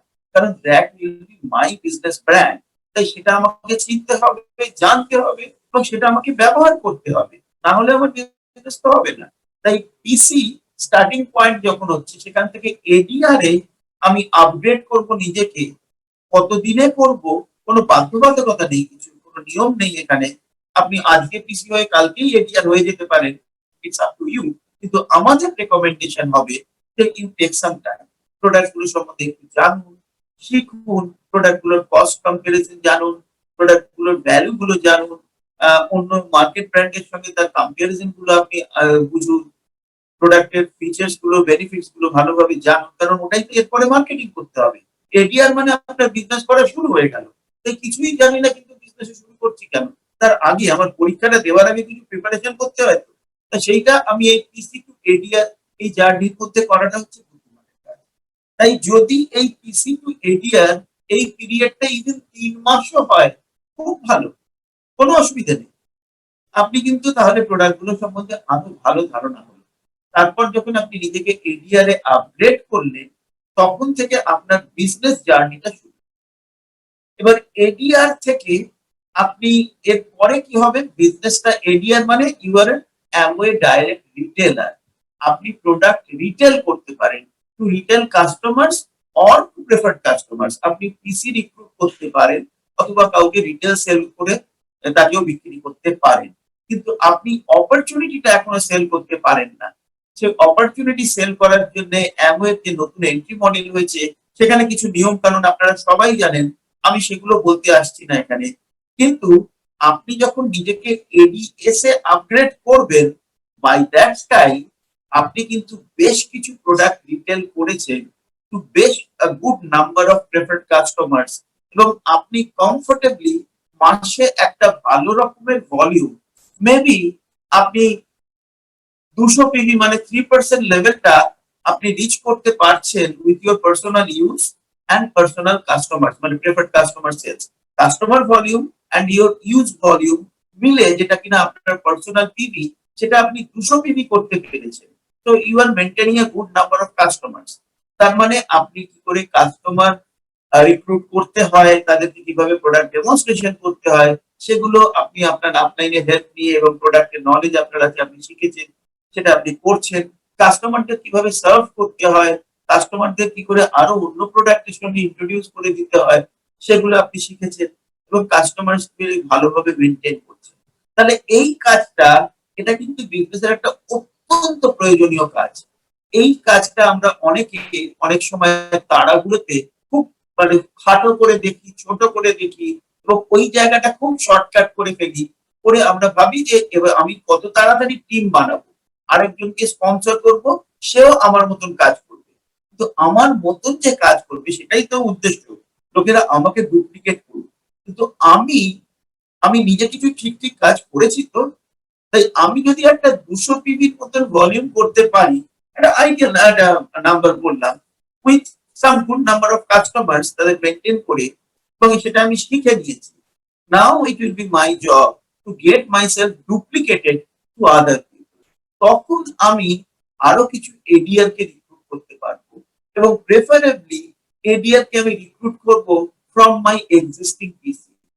সেটাই ভালো। তা এগুলো কোনোটা মাস্ট নয়, কিন্তু ইট ইজ মাই রেকমেন্ডেশন। তাহলে এডিআর হিসেবে যখন আমি জয়েন করে তারপর আমি এডিএস এ নিজেকে, এই এডিআর অব্দি এই পিরিয়ডটাকে আমি বলতে পারি প্রি এডিআর, কারণ এখনো আমি বিজনেসে আসি। কিন্তু এডিআর থেকে আমি যখন এডিএস এ উন্নীত হব, উন্নীত করব নিজেকে, সেইটার জন্য একটা সময় লাগা উচিত। আমি এটাকেও যদি ধরে নিই 3 মাস লাগছে শুধু নিজের কাস্টমার ডেভেলপ করে, এবং আমি একটা 200 পিভির একটা সাস্টেনেবল ভলিউম মেনটেন করতে পারছি, সেটা শিখে নিয়েছি, that is the right thing to do. এরপরে এডিএস হয়ে গেছি। এতদিন আমি শুধু প্রোডাক্ট রিটেল করতে পারতাম, অ্যামওয়ে ডাইরেক্ট রিটেলার। এখন আমি অপরচুনিটিও সেল করতে পারি, মানে অপরচুনিটি দেখে তো এডিআর কে রিক্রুটও করতে পারছি। তাই আমার এবারের লক্ষ্য হবে কত তাড়াতাড়ি আমি ব্রোঞ্জ হব। First target should be reasonable, একটা মাঝামাঝি টার্গেট, মিড টার্ম গোল, এটা হতে পারে ব্রোঞ্জ। বাট যদি এই প্রথম যে 6 মাস আপনি কাটিয়েছেন এখনো অব্দি, 3 মাস এডিআর হওয়ার আগে প্রোডাক্ট গুলো ভালো করে শিখেছেন, 3 মাস এডিআর হওয়ার পরে আপনি কাটিয়েছেন রিটেলিং ভালো করে শেখার জন্য, তারপর এডিএস হয়ে নিজেকে ডুপ্লিকেট করতে শুরু করেছেন, এই প্রথম 6 মাস যদি আপনি সঠিকভাবে কাজ করে থাকেন, তাহলে পরের এডিএস থেকে ব্রোঞ্জটা খুব তাড়াতাড়ি, মেবি উইদিন নেক্সট 9 মান্থস আপনি ব্রোঞ্জ হয়ে যেতে পারেন। এবং ব্রোঞ্জ, সঠিকভাবে ব্রোঞ্জ হওয়া মানে মাসে প্রায় 40,000 টাকার মতো রোজগার। তাহলে আপনার এই এডিআর জার্নিতে, এডিআর টু ব্রোঞ্জ, এইটা মোটামুটি 1 বছরের মধ্যে আপনি পৌঁছে গেছেন, এবং তখন আপনার এক্সট্রা অ্যাডিশনাল মান্থলি ইনকাম আসছে ধরে নিন 40,000 টাকা। ফ্যান্টাস্টিক, দুর্দান্ত ব্যাপার। কিন্তু এই প্রথম 3-6 মাস যদি আপনি সঠিকভাবে সময় দিয়ে কাজ করে থাকেন, তাহলে বাকি সময়টা খুব তাড়াতাড়ি পৌঁছে যাবে। এবারে ব্রোঞ্জ হয়ে গেছে, এর পরের কি লক্ষ্য থাকবে? কোনো একটা পিন কোনো ক্রমে ধরা তা না, সেই যে পিনটাকে ধরবো সেটাকে কামড়ে ধরে সেটা থেকে আর কোনোদিন স্লিপ করবো না, এমন ভাবে বিজনেসটা বাড়াবো। এবং সেটা কখন হয়? যখন আমি প্রপারলি বিজনেসটা তৈরি করছি নিজেকে, এবং নিজেকে প্রপারলি ডুপ্লিকেট করছি। মানে আমার টিমে যে এডিআররা আসছে বা যে এডিএসরা আসছে, প্রত্যেকের সঙ্গে বেশ কিছু ভালো নাম্বার অফ কাস্টমার আছে, এবং সেখানে কাউকে ভলিউম নিয়ে কোনো রকম টানাটানি করতে হয় না, কোনোভাবে টানা হাসটা করে কোনো পিন ধরি না। আমরা প্রপারলি গ্রো করছি। তাই ব্রোঞ্জ থেকে ফাউন্ডার প্ল্যাটিনাম আমার লক্ষ্য থাকবে, I will become not only just a silver or gold or platinum, I will become a founder platinum. সেই ফাউন্ডার প্ল্যাটিনাম যেতে মোটামুটি ব্রোঞ্জ থেকে it may take another 12 months to 21 months. 12 to 21, হঠাৎ এরকম number কেন, এতটা গ্যাপ? কারণ আমরা জানি প্ল্যাটিনাম হওয়া যায় রোলিং 6 মান্থস এর মধ্যে, রোলিং 12 মান্থ, যে কোনো 12 মাসের মধ্যে 6 মাস আমি যদি মেনটেন করি 21%, তার মধ্যে 3টে মাস কনসিকিউটিভ হতে হয়, তাহলেই আমি প্ল্যাটিনাম। মানে প্ল্যাটিনাম হওয়ার জন্য আমাকে কোনো ফিসক্যাল ইয়ারের মধ্যে কিছু কমপ্লিট করতে হয় তা না। আমি হয়তো মে মাসে আমার সিলভার মান্থ হয়েছে, ফার্স্ট টাইম সিলভার হয়েছে মে মাসে, এবং May, June, July, August, September, October 6 মাস হয়ে গেছে, আমি অক্টোবরেই প্ল্যাটিনাম হবো। কিন্তু মে মাসে আমি যদি সিলভার হই, তাহলে 12 মাস করলে ফাউন্ডার প্ল্যাটিনাম, তার মানে পরের এপ্রিলে গিয়ে আমি ফাউন্ডার প্ল্যাটিনাম কিন্তু হব না। ফাউন্ডার প্ল্যাটিনাম শিপটা আমাকে কিন্তু 12 রোলিং ইয়ার নয়, সেক্ষেত্রে ফিসক্যাল ইয়ার, মানে সেপ্টেম্বর টু অগাস্ট, এই সময়ের মধ্যে আমাকে মানে ফাউন্ডারশিপটা করতে হয়। তাই জন্যে আমি কোন মাসে আমার কোয়ালিফিকেশন শুরু করেছি তার উপর নির্ভর করবে আমার ফাউন্ডার প্ল্যাটিনাম হতে কত সময় লাগবে। এটা 12 মাসের মধ্যেও ব্রোঞ্জ থেকে হতে পারে, আবার 21 মাসও লেগে যেতে পারে। ব্রোঞ্জ থেকে 12 মাসে কি করে হবে? কারণ সিলভার হিসেবেই তো 12 মাস রাখতে হবে না? আপনি যদি বিজনেসের সব নিয়মগুলো জানেন, যদি আপনি প্রপারলি গ্রো করেন, যেটা আমি এখানে দেখাচ্ছি সেটা হচ্ছে রাইট গ্রো, তাহলে ইভেন আপনি 10 মাসেই আপনি Q12 হিসেবে আপনি ফাউন্ডার প্ল্যাটিনাম হয়ে যেতে পারেন। তাই ইট ইজ পসিবল। তাই এখন আর কেউ ফাউন্ডার প্ল্যাটিনাম হতে 12 মাস নেবে না, সে 10 মাসই হয়ে যাবে। যদি কেউ সেপ্টেম্বরে শুরু করে, সে হয়তো পরের বছরের মানে অগাস্ট অব্দি তার লাগবে না, তার হয়তো জুনেই সে ফাউন্ডার প্ল্যাটিনাম হয়ে যাবে, পিন পেয়ে যাবে, রিকগনাইজ হয়ে যাবে, কোম্পানি রেকগনাইজ করবে। So it is possible. কিন্তু সেই জন্যে এই, তার মানে এডিআর যবে সে হয়েছিল সেই সময় থেকে তার ফাউন্ডার প্ল্যাটিনাম হতে সময় লাগতে পারে 24 মাস থেকে 33 মাস, মানে 2 বছর থেকে 2.5-3 বছর। কোনোটাই কমও নয়, কোনোটাই বেশিও নয়। বাট ফাউন্ডার প্ল্যাটিনাম হিসেবে যখন আপনার কমফোর্টেবলি 6 ফিগার প্লাস ইনকাম আসছে মাসে মাসে, লাইফটা বেটার হবে। তা এইটা যদি আপনার ড্রিম হয়, এই রকম সময়ের মধ্যে এইখানে পৌঁছতে হবে, তাহলে কিভাবে পৌঁছবো তার প্ল্যানিংটা আপনার জানার দরকার। আপনার আপলাইন আছে, তিনি আপনাকে দেখাবেন, শেখাবেন, কিন্তু আপলাইন বারবার শেখাবে না। একটা জিনিস আমার মনে হয় আপনাদের বললে আপনারা নিশ্চয়ই কিছু মাইন্ড করবেন না। আপনাকে যদি মানে রিয়েলি সাকসেসফুল হতে হয়, you have to be a very fast learner. একই জিনিস আপনার রোজ আপনাকে বলবে, আর আপনি হ্যাঁ আবার জিজ্ঞেস করবেন এবার কি করবো গো, আবার এই একই কথা বলবে, আপনি করবেন না, আবার জিজ্ঞেস করবেন কি করবো গো। উনি যেটা একবার বলবেন, মানে best question you can ask your upline, what do I do next. তার মানে আপনি আগে যেটা বলেছেন সেটা আমি করেছি, এবার আমাকে বলো যে এর পরে কি করবো। একই জিনিস বলা হয়ে গেছে, সেটা রোজ এসে এবং একই কথা, জানো তো এই হয়েছে, তাহলে তো হয়েই হয়েছে। Do not try to justify. Be a first learner.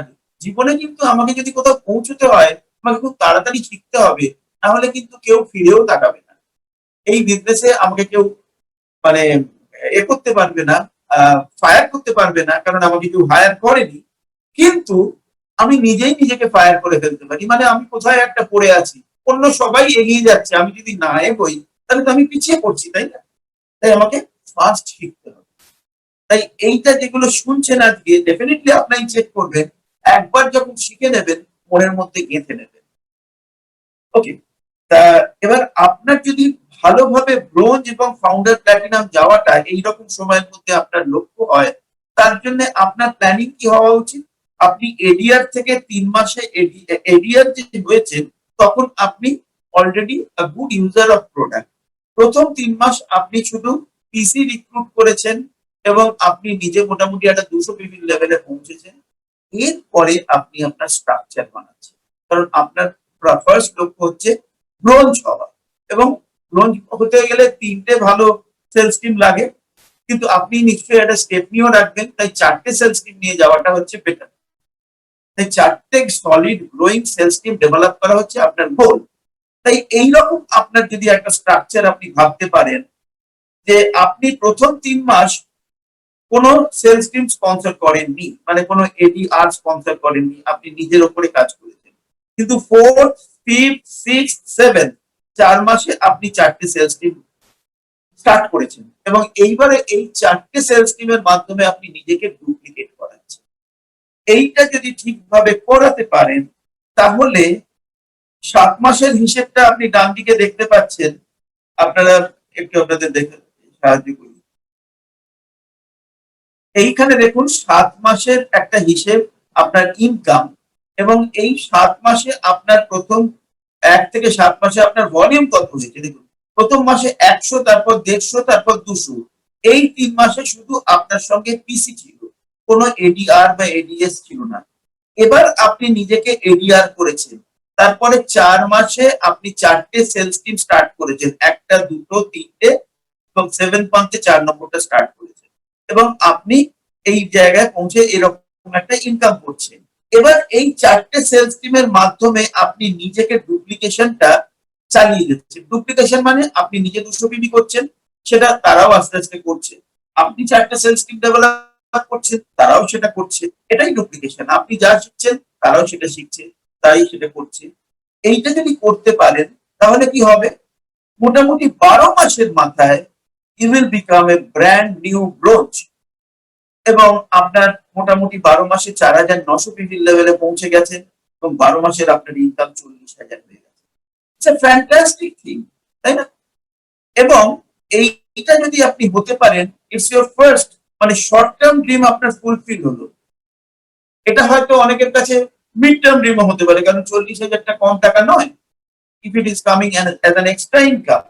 যাদের শর্ট টার্ম ড্রিম, তার মানে তারা আরো অনেক দূর যেতে চায়। যাদের এটা মিড টার্ম ড্রিম, তারা হয়তো চাইছে যে তারা ফাউন্ডার প্ল্যাটিনাম হবো, সেটাই তাদের কাছে একটা লং টার্ম ড্রিম হয়ে গেছে। No issues.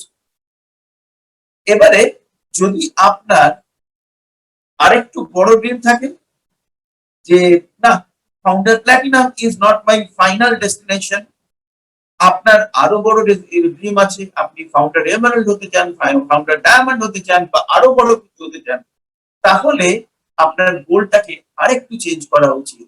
এই যে ব্রোঞ্জ থেকে ফাউন্ডার প্ল্যাটিনাম, এই জার্নির মধ্যে আপনার আরেকটা পিন অ্যাচিভ করা উচিত, দ্যাট ইজ রুবি। আপনার মনের মধ্যে আরেকটা ড্রিম ঢুকে গেল, আমি ব্রোঞ্জ হব, রুবি হব, ফাউন্ডার প্ল্যাটিনাম হব। এই জার্নিটা যদি করতে পারেন তাহলে আপনার ফাউন্ডার এমারাল্ড, ফাউন্ডার ডায়মন্ড এবং বিয়ন্ড এগুলো পিস অফ কেক হয়ে যাবে। এবং এই রুবি হব, এটা যদি আপনার মনের বাসনা হয়, এটার কাজ কিন্তু এখন করলে হবে না, এর কাজটা কিন্তু অনেক আগে থেকে শুরু করতে হবে, এবং তার জন্য সেইভাবে প্ল্যান করতে হবে। সেটার প্ল্যানিংটা কিভাবে হতে পারে? Just another idea. আপনি প্রথম 3 মাসে নিজে 200 পিপির বিজনেস করেছেন, এখনো কোনো সেলস টিম আপনার হয়নি, কিন্তু 4টে সেলস টিমের বদলে আপনার যেহেতু রুবি হওয়ার টিম, আপনি মনে মনে এটাই গেম প্ল্যান করেছেন যে আমি 9টা সেলস টিম ডেভেলপ করব। প্রত্যেক মাসে 4th মান্থে একে নিয়ে আসবো, 5th মান্থে একে নিয়ে আসবো, এইভাবে আমি একটার পর একটা সেলস টিম ডেভেলপ করব। তাহলে কি হতে পারে দেখুন, আপনি আগের এক্সাম্পলে দেখিয়েছিলাম 12 মাসে ব্রোঞ্জ হয়েছেন, এখানে আপনি 11 মাসেই ব্রোঞ্জ হয়ে যাবেন। যখন অবধি আপনার 9 নম্বর সেলস টিমটা আপনি স্পন্সর করেন, আপনি ব্রোঞ্জ হয়ে গেছেন, আপনার ইনকাম 40,000-এর থেকে বেশি হয়েছে। অ্যাকচুয়ালি যখন 12 মাসে আপনি 9 নম্বর সেলস টিমটা স্পন্সর করবেন, তখন আপনার ইনকাম প্রায় 60,000-এর কাছাকাছি হয়ে গেছে। But that is not the main thing. আপনার লক্ষ্য ছিল রুবি হবে। এবার দেখুন, বিজনেসে কি ম্যাজিকটা ঘটছে। কারণ আপনার 12 মাসে আপনার ভলিউম কত হয়েছে? 6450, মানে স্টিল ইউ আর এট 15%, এখনো 18ও হয়নি। কিন্তু এই পরের 3 মাসে কি হবে দেখুন, পরের 3 মাসে 15 মান্থে আপনি 20,000 টিভিতে পৌঁছেছেন রুপি, এবং আপনার ইনকাম 2 লাখ ছাড়িয়ে গেছে। Can you imagine? Yes, it is possible. Company is offering you that money. এবার সেটা আপনি নিতে চান কিনা, তার জন্য আপনি নিজেকে সেভাবে তৈরি করবেন কিনা, সেভাবে খাটবেন কিনা, সেটা আপনার চয়েস। আপনার যত বড় ড্রিম হবে তত আপনার সাকসেসও আসবে। তাই এখানে দেখুন মোমেন্টামটা কোথায় গেছে। আপনি 12th মান্থে 15% আছেন, 13th মান্থে আপনি এখনো সিলভার হননি, জাস্ট সিলভার শিপের দৌড় গোড়ায়। কিন্তু 14th মান্থে সিলভার হলেন, 15th মান্থ মানে আপনি এখনো গোল্ডও হননি, কিন্তু আপনি রুপি হয়ে গেছেন। মানে বিজনেসটা এবারে কি স্পিডে এগোচ্ছে। এটা যদি আমি একটা মানে কার্ভ আঁকি, তাহলে কার্ভটা একদম ওপর দিকে উঠছে হয়ে যাবে। তাই যাই হোক, আমি আর এইটার উপরে বেশি কথা বলবো না। So it's all about your dream, your decision, your determination, your discipline, এবং that will take you to your destination. তো আমরা আর কিছু কথা বলি। এবং জীবনে একটা লাইফ লিড করা, সাকসেসফুল লাইফ লিড করার মেন রহস্যটা হচ্ছে balance. Life is a balance, to maintain the right balance. মানে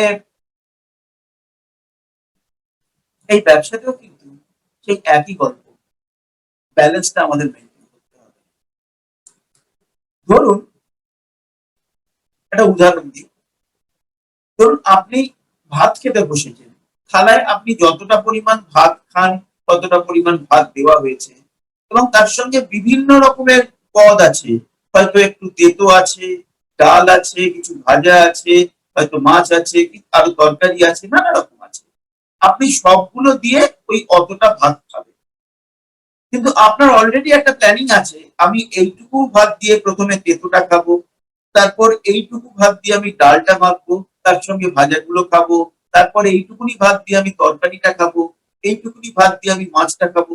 সব কিন্তু একটা হিসেব আছে, আপনি সেগুলো অভ্যস্ত।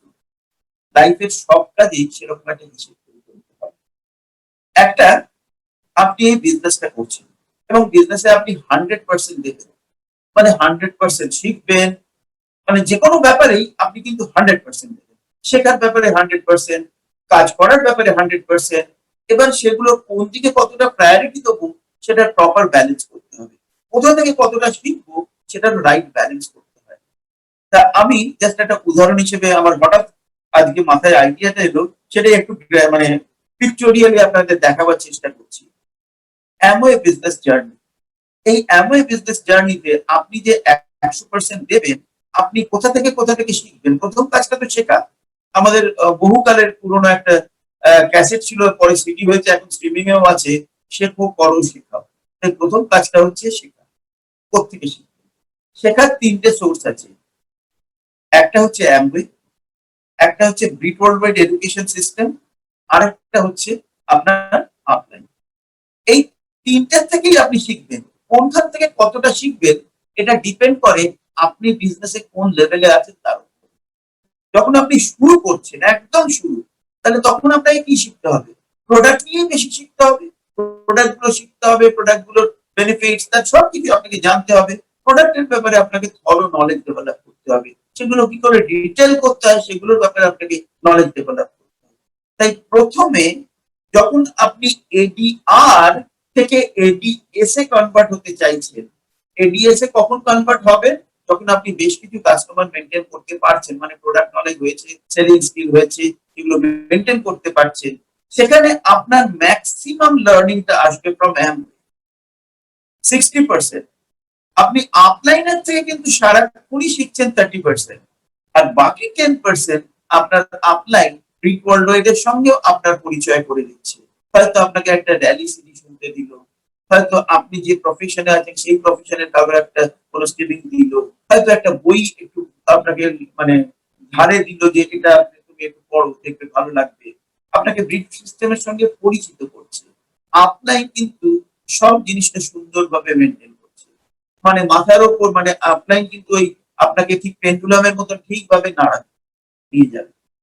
তাই প্রথম আপনার জার্নি যখন 0% to 3%, ADR to ADS, more focus in learning from Amway and the balance from upline and bid system.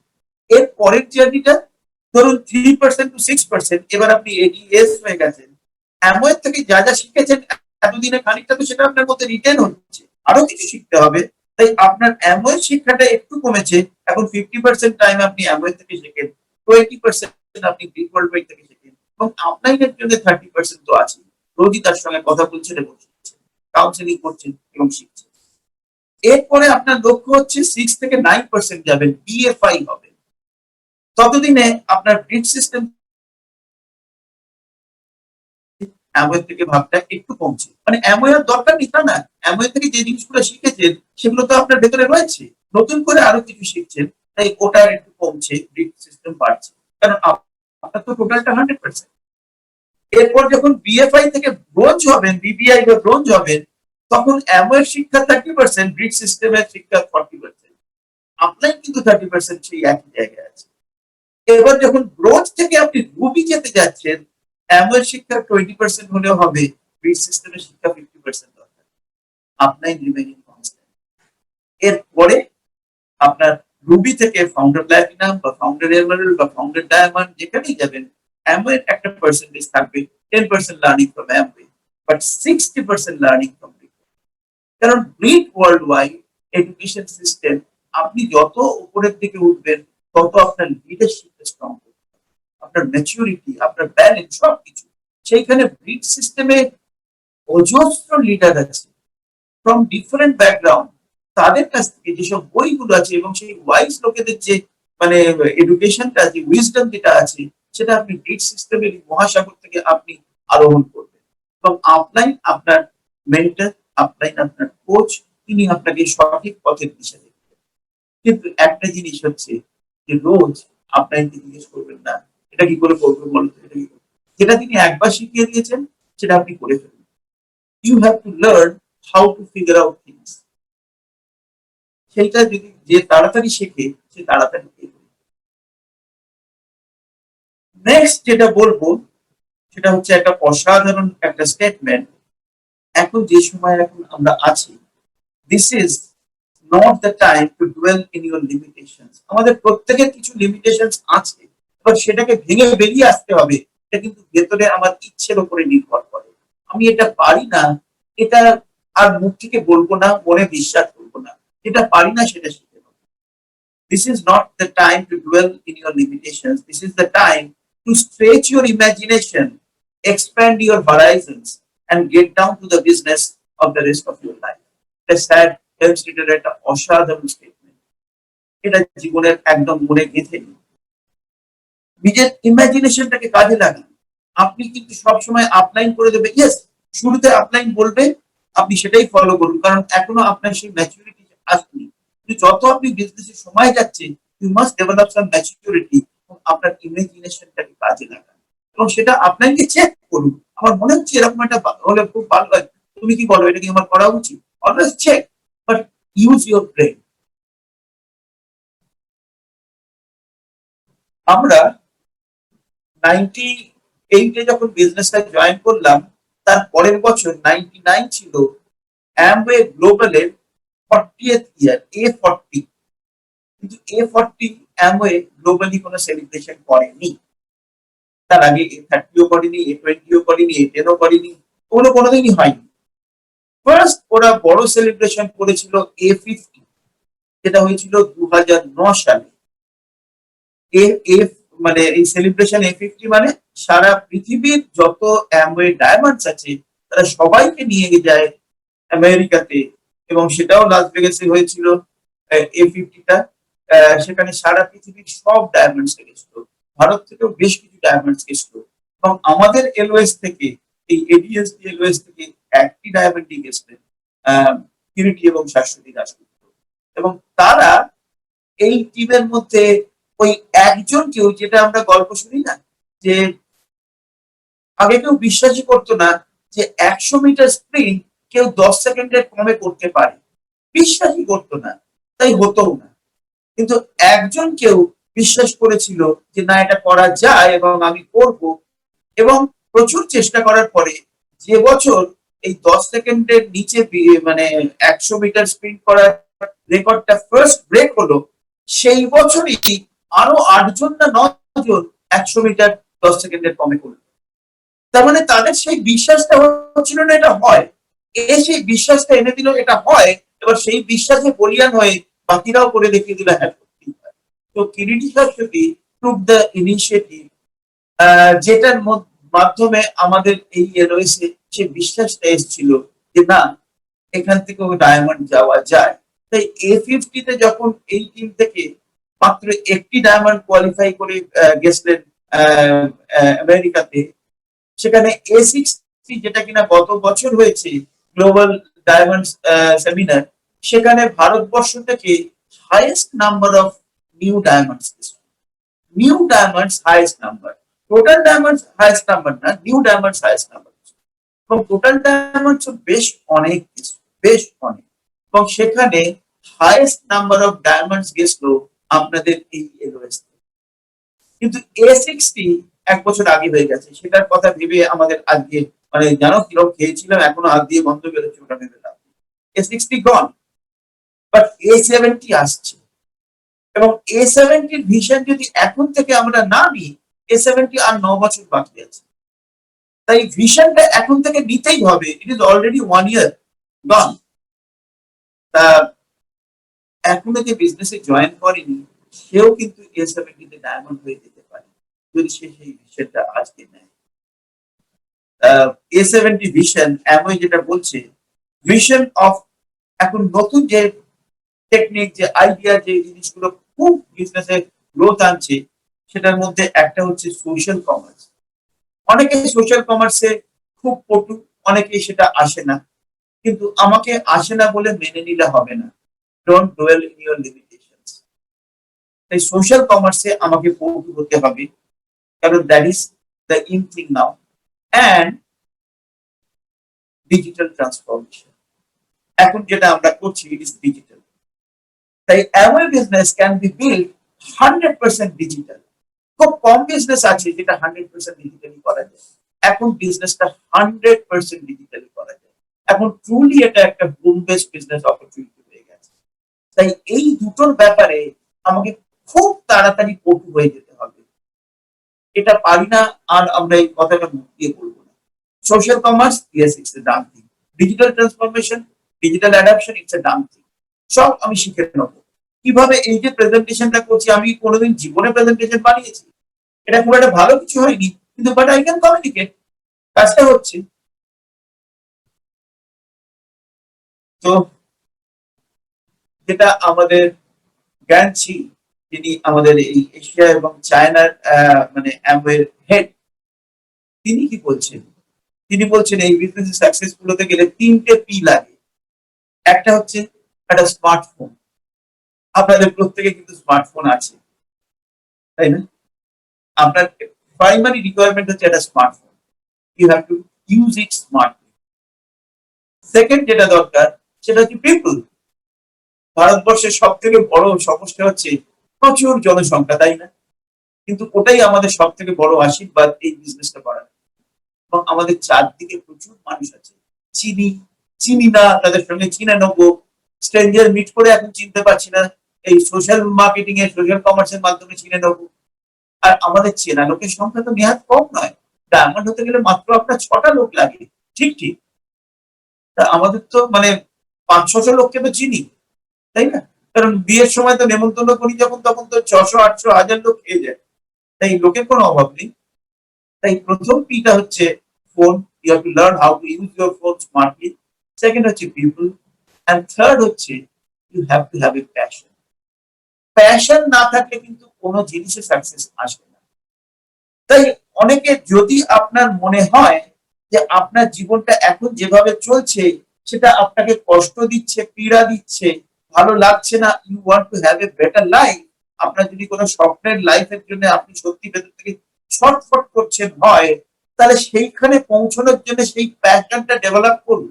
এবং যখন আপনি দেখছেন এই বিজনেসের মাধ্যমে সেই স্বপ্নের জায়গায় আপনি পৌঁছতে পারেন, তখন এই বিজনেসটা ডেভেলপ করার ব্যাপারে সেই প্যাশনটা ডেভেলপ করুন। কারণ এই বিজনেসটার ফিলসফিটাই যেটা, সেইটা যদি আপনি সত্যি ভেতরে নিতে পারেন, তাহলে প্যাশন আপনার অটোমেটিক্যালি আসবে। কারণ বিজনেসটা জয়েন করার ডিসিশনটা একটা ছোট্ট ডিসিশন, যেটা আমরা সাধারণত নিই আমাদের এই ব্রেনটা খাটিয়ে। সেটা হচ্ছে to get into the business. কিন্তু বিজনেসটা বিল্ড করতে যেটাকে লাগে, সেটা হচ্ছে এই হার্ট ফ্যাকাল্টিটা। Build the business with your heart, with your passion. এই তিনটে পি যদি আপনার একদম সঠিকভাবে ইউজ করতে পারেন, আপনার সাকসেস কেউ আটকাতে পারবে না। ফাইনালি আমি আরেকটা জিনিস বলবো, রিফিউজাল কিন্তু আসবে। রিফিউজালকে ওয়েলকাম করুন। মানে আসবে বলে ভয় পালিয়ে গেলে কিন্তু সাকসেস আরো দূরে চলে যাবে। So the advice is go for no. কারণ ফেল তো করতেই হবে। If you think no is a failure, তা ফেল তো করতেই হবে। কিন্তু আপনি কোন লেভেলে ফেল করছেন? একদম প্রাইমারি লেভেলে না টপ লেভেলে? টপ লেভেলে যদি ফেল করেন, তাড়াতাড়ি সাকসেস হয়। The 5 levels of failing. Level 1, কেউ কেউ বলে যে I have never failed in anything, আমি কোনো জিনিসে কোনোদিন ফেল করিনি এবং এই বিজনেসেও আমি কিছুতেই কোনোভাবেই ফেল করবো না। এবং তারা ফেল করেও না, কারণ তারা কোনোদিন শুরুই করে না। বিজনেসে আসে এবং কোথায় হারিয়ে যায়, কোথায় লুকিয়ে থাকি জানি না।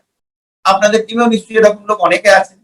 এখন থেকে সেই সব লোকেদের নেবেন না, বুঝে সুঝে লোক নেবেন। যেভাবে দেখালাম সেইভাবে যদি বিজনেসটা আনেন, proper selection of ADR and proper upliftment from ADR to ADS যদি হয়, তাহলে এই লোকেদের সংখ্যাটা আপনার কমবে। লেভেল 1 হচ্ছে ফেলিওর্স, তারা ফেল করবে কারণ তারা বলে কোনোদিনই আমি ফেল করিনি, এখানেও কিছুই করে না। লেভেল 2 যারা ফেলিওরে, দে অ্যাকসেপ্ট ফেলিওর, জানে ফেল করতে হবে। ফেল করতে তার খুব কষ্ট হয়, they struggle a lot, they go through the challenges, they somehow they do not give up. তারা পড়ে যায়, আবার কোনোভাবে উঠে দাঁড়ায় প্রচুর চেষ্টা চরিত্র করে, এবং সেটা কোনোভাবে করে যায় এবং ফাইনালি তারা সাকসিড করে এবং একদিন তারা হয়তো নিউ প্ল্যাটিনাম। Big achievement. এটা হচ্ছে লেভেল 2 অফ ফেলিওর। আমি 5টা লেভেলের কথা বলছি, তাহলে থার্ড লেভেলটা কি? থার্ড লেভেল হচ্ছে they always want to face bigger failure. বড় বড় ফেলিওর আমায় দাও, কারণ আমি জানি বড় ফেলিওর মানে বড় সাকসেস। তাদের সাকসেস আরো ফাস্ট আসে। মানে তারা ফেলিওরকে মানে অ্যাট্রাক্ট করে, বড় বড় ফেলিওর।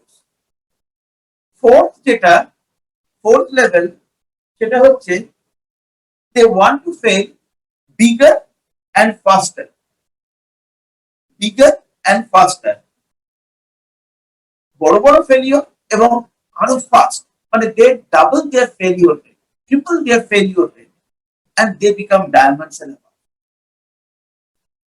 আর এটাই তো শেষ নয়। লেভেল 5, সেটা হচ্ছে they want to fail bigger, faster and exponentially. কিভাবে? By attracting and finding many more people in their team, যারা কিনা ওই লেভেল 4-এ আসতে চায়। মানে তারাও বিগার এবং ফাস্টার ফেলিওর চাইছে, তাড়াতাড়ি ডায়মন্ড হতে চাইছে। এরকম বহু লোককে তারা অ্যাট্রাক্ট করছে এবং তাদের খুঁজে পাচ্ছে তাদের টিমে, এবং তারা আলটিমেটলি টাউন অ্যাম্বাসেডর।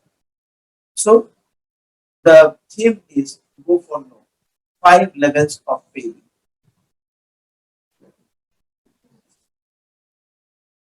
তাই it's all about your attitude. Develop the attitude of number 1 হচ্ছে I see, that is I can. I can, this is the most powerful sentence in the world. এর থেকে পাওয়ারফুল কোন sentence হয় না। Second হচ্ছে DIY, do it yourself. এইটা একদম জীবনের মতো করে, এটা আপনি করবেন। এন্ড থার্ড হচ্ছে DIN, ডু ইট নাও। ফেলে রাখবেন না, কালকের কাজটা আজকে করুন, আজকের কাজটা এখনই করুন। Never procrastinate. এই অ্যাটিটিউড গুলো যদি আমরা ডেভেলপ করতে পারি, আমরা নিজেদের মধ্যে কি চেঞ্জ হয় দেখব। ফাইনালি কিছু ইনগ্রেডিয়েন্টস ফর সাকসেস বলে আমরা শেষ করব। সাকসেসফুল হতে গেলে, এটা আমার রিয়েলাইজেশন, সেটাই আপনাদের সঙ্গে শেয়ার করছি। ফার্স্ট হচ্ছে হার্ডওয়ার্কের কোনো বিকল্প নেই। মানে be the hardest worker in your team. কে কি করলো না করলো ইট ডাজন্ট ম্যাটার, আপনি কিন্তু রাইট লোক, মানে doing the right things will attract the right people to do the duplicate. So work the hardest in your team. 100% focus যেন কখনো ডিফোকাস না হয়ে যায়। 100% পিন পয়েন্ট ফোকাস। 100% ফেথটা যেন কখনো টলমল না করে। মানে যেটা আমি মানে ঠান লিয়া তো ঠান লিয়া একদম। 200% hope. Always be a possibility thinker. Always be a possibility thinker. Hope দিয়ে নিজেকে একদম মানে পুরো ভরে নিন। And develop the granite strong belief. হবে মানে হবেই হবে। Added with humility, submission and innocence. এইগুলো হচ্ছে মানে সাকসেসের ইনগ্রেডিয়েন্টস। এইগুলো নিজের ভেতরে ডেভেলপ করুন, নিজের ভেতরে এগুলোকে একদম এই পাওয়ার গুলো ঢুকান, এবং এই যেটা নিজেকে আস্তে আস্তে উত্তোলন করবেন, তুলে ধরবেন, যেটা নিজের মানে নিউ ইউ 2.0, মানে ইউ ভার্সন 2 যেটা হবে, সেইটাকে খুব যত্ন করে আগলে রাখুন, সেটাকে প্রোটেক্ট করুন। কোনো কিছু যেন আপনার বিলিফটাকে নড়িয়ে না দেয়, কোনো কিছু যেন আপনার ফোকাসটাকে নড়িয়ে না দেয়, কোনো কিছু যেন আপনার মধ্যে কোনোভাবে কোনো নিরাশা না আনে। তাই জন্য এটাকে প্রোটেক্ট করবেন কি করে? চারপাশে সোলজার লাগিয়ে? হ্যাঁ দরকার। মানে কান্ট্রিকে প্রোটেক্ট করা হয় কিভাবে? কান্ট্রিকে ভেতরে ডেভেলপমেন্ট হচ্ছে, কিন্তু বাইরে থেকে যাতে মানে শত্রুপক্ষ অন্য দেশের এরা যাতে অ্যাটাক না করে, তাই জন্য বর্ডার গুলো প্রোটেক্ট করতে হয়, এবং সেখানে প্রচুর ইনভেস্টমেন্ট করতে হয়, প্রচুর সেটার জন্য স্যাক্রিফাইস করতে হয়, অনেক লোক স্যাক্রিফাইস করছে। এখানে আপনার ভেতরে নিজেকে যেভাবে তুলে ধরছেন, সেটাকে প্রোটেক্ট করার জন্যও আপনাকে কিন্তু মানে চরম ভাবে সেটার জন্য আপনাকে সজাগ থাকতে হবে। মানে do not allow anybody to steal your thing, do not allow anybody to মানে throw some garbage in your career. নিজের কোরিয়ারটাতে যেন কেউ এসে কোনো আবর্জনা ফেলে না দেয়, এটাকে প্রোটেক্ট করুন। মানে যেরকম কি বলবো, ধরুন কালী পুজোর সময় ছাদে উঠেছে বাজি পোড়াতে, সাধারণত কি করেন, এটা আপনাদের হয়তো মানে আপনারাও রিলেট করতে পারবেন। আমরা একটা আলো মোমবাতি জ্বালি, সেই মোমবাতিটা এমন একটা কোণে রাখি যেখানে হাওয়া চট করে নিভে যাবে না, এবং সেটা বেশ বড় সড়ো মোটা একটা মোমবাতি। এবং তারপরে বাজিগুলো জ্বালানোর জন্য হয়তো আরেকটা ছোট মোমবাতি বা সেখান থেকে আমরা কিছু জ্বালিয়ে নিয়ে অন্য কিছু জ্বালিয়ে নিয়ে অন্য বাজিগুলো জ্বালাচ্ছি। কিন্তু সবসময় লক্ষ্য রাখি এই মোমবাতিটা যেন না নেবে, এটা যেন জ্বলে। কারণ এটা যদি জ্বলে, এটা দিয়ে আমি 1000 মোমবাতি জ্বালিয়ে দিতে পারবো, 1000 বাজি আমি পুড়িয়ে দিতে পারবো। তাই আপনি নিজেকে যেভাবে গড়ে তুলে ধরবেন এই বিজনেসটার জন্য মানে আইডিয়াল হিসেবে, সেটাকে কিন্তু প্রাণপণে বাঁচিয়ে রাখুন। কখনো যেন আপনার এনার্জি, আপনার মোটিভেশন কোনোভাবে নিচের দিকে না যায়। তা আমি লাস্টে অসিতাবধানী আরেকটা অসাধারণ কথা, সেইটা আপনি যেন 10-এ 10 পান এই ব্যাপারটাতে। দ্যাট ইজ DTPU, মানে আপনার ড্রিম, আপনার টিচেবিলিটি, আপনার পিউরিটি এবং আপনার সেন্স অফ আর্জেন্সি, এই চারটেতেই আপনি 10-এ 10 পান। ড্রিম 10-এ 10, টিচেবিলিটি 10-এ 10, পিউরিটি 10-এ 10, আর্জেন্সি 10-এ 10, you become unstoppable. So with this আমরা শেষ করব একটা জিনিস দেখে, সেটা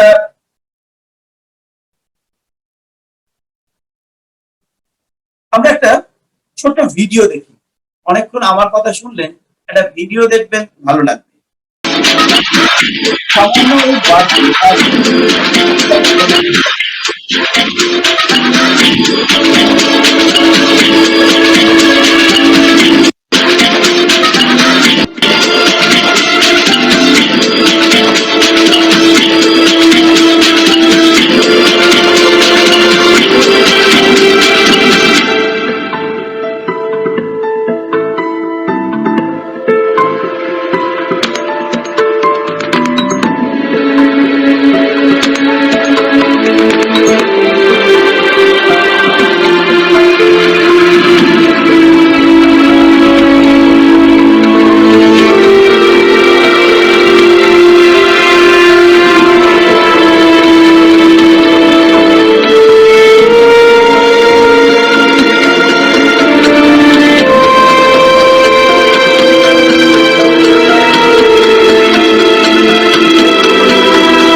আমরা আজকের সেমিনার র্যালি এখানেই শেষ করছি। কথা বলে আমাদের খুব ভালো লাগলো। আশা করি আপনাদেরও কিছু উপকার হয়েছে। তো উইথ দিস আমরা ডেকে নেবো আজকে আমাদের যিনি MC Subesh Chatterjee. So over to MC. আশা করি যেটা বলেছিলাম প্রত্যেকেই বেনিফিটেড এবং প্রত্যেকেই এটা থেকে বুঝতে পারছেন যে কিভাবে এগুতে হবে, কি কি করতে হবে। তো that's all for tonight. এটা একটা মনের ওপর বিরাট ছাপ ফেলে চলে গেল। তো that's all tonight. Good night everybody. Thank you very much.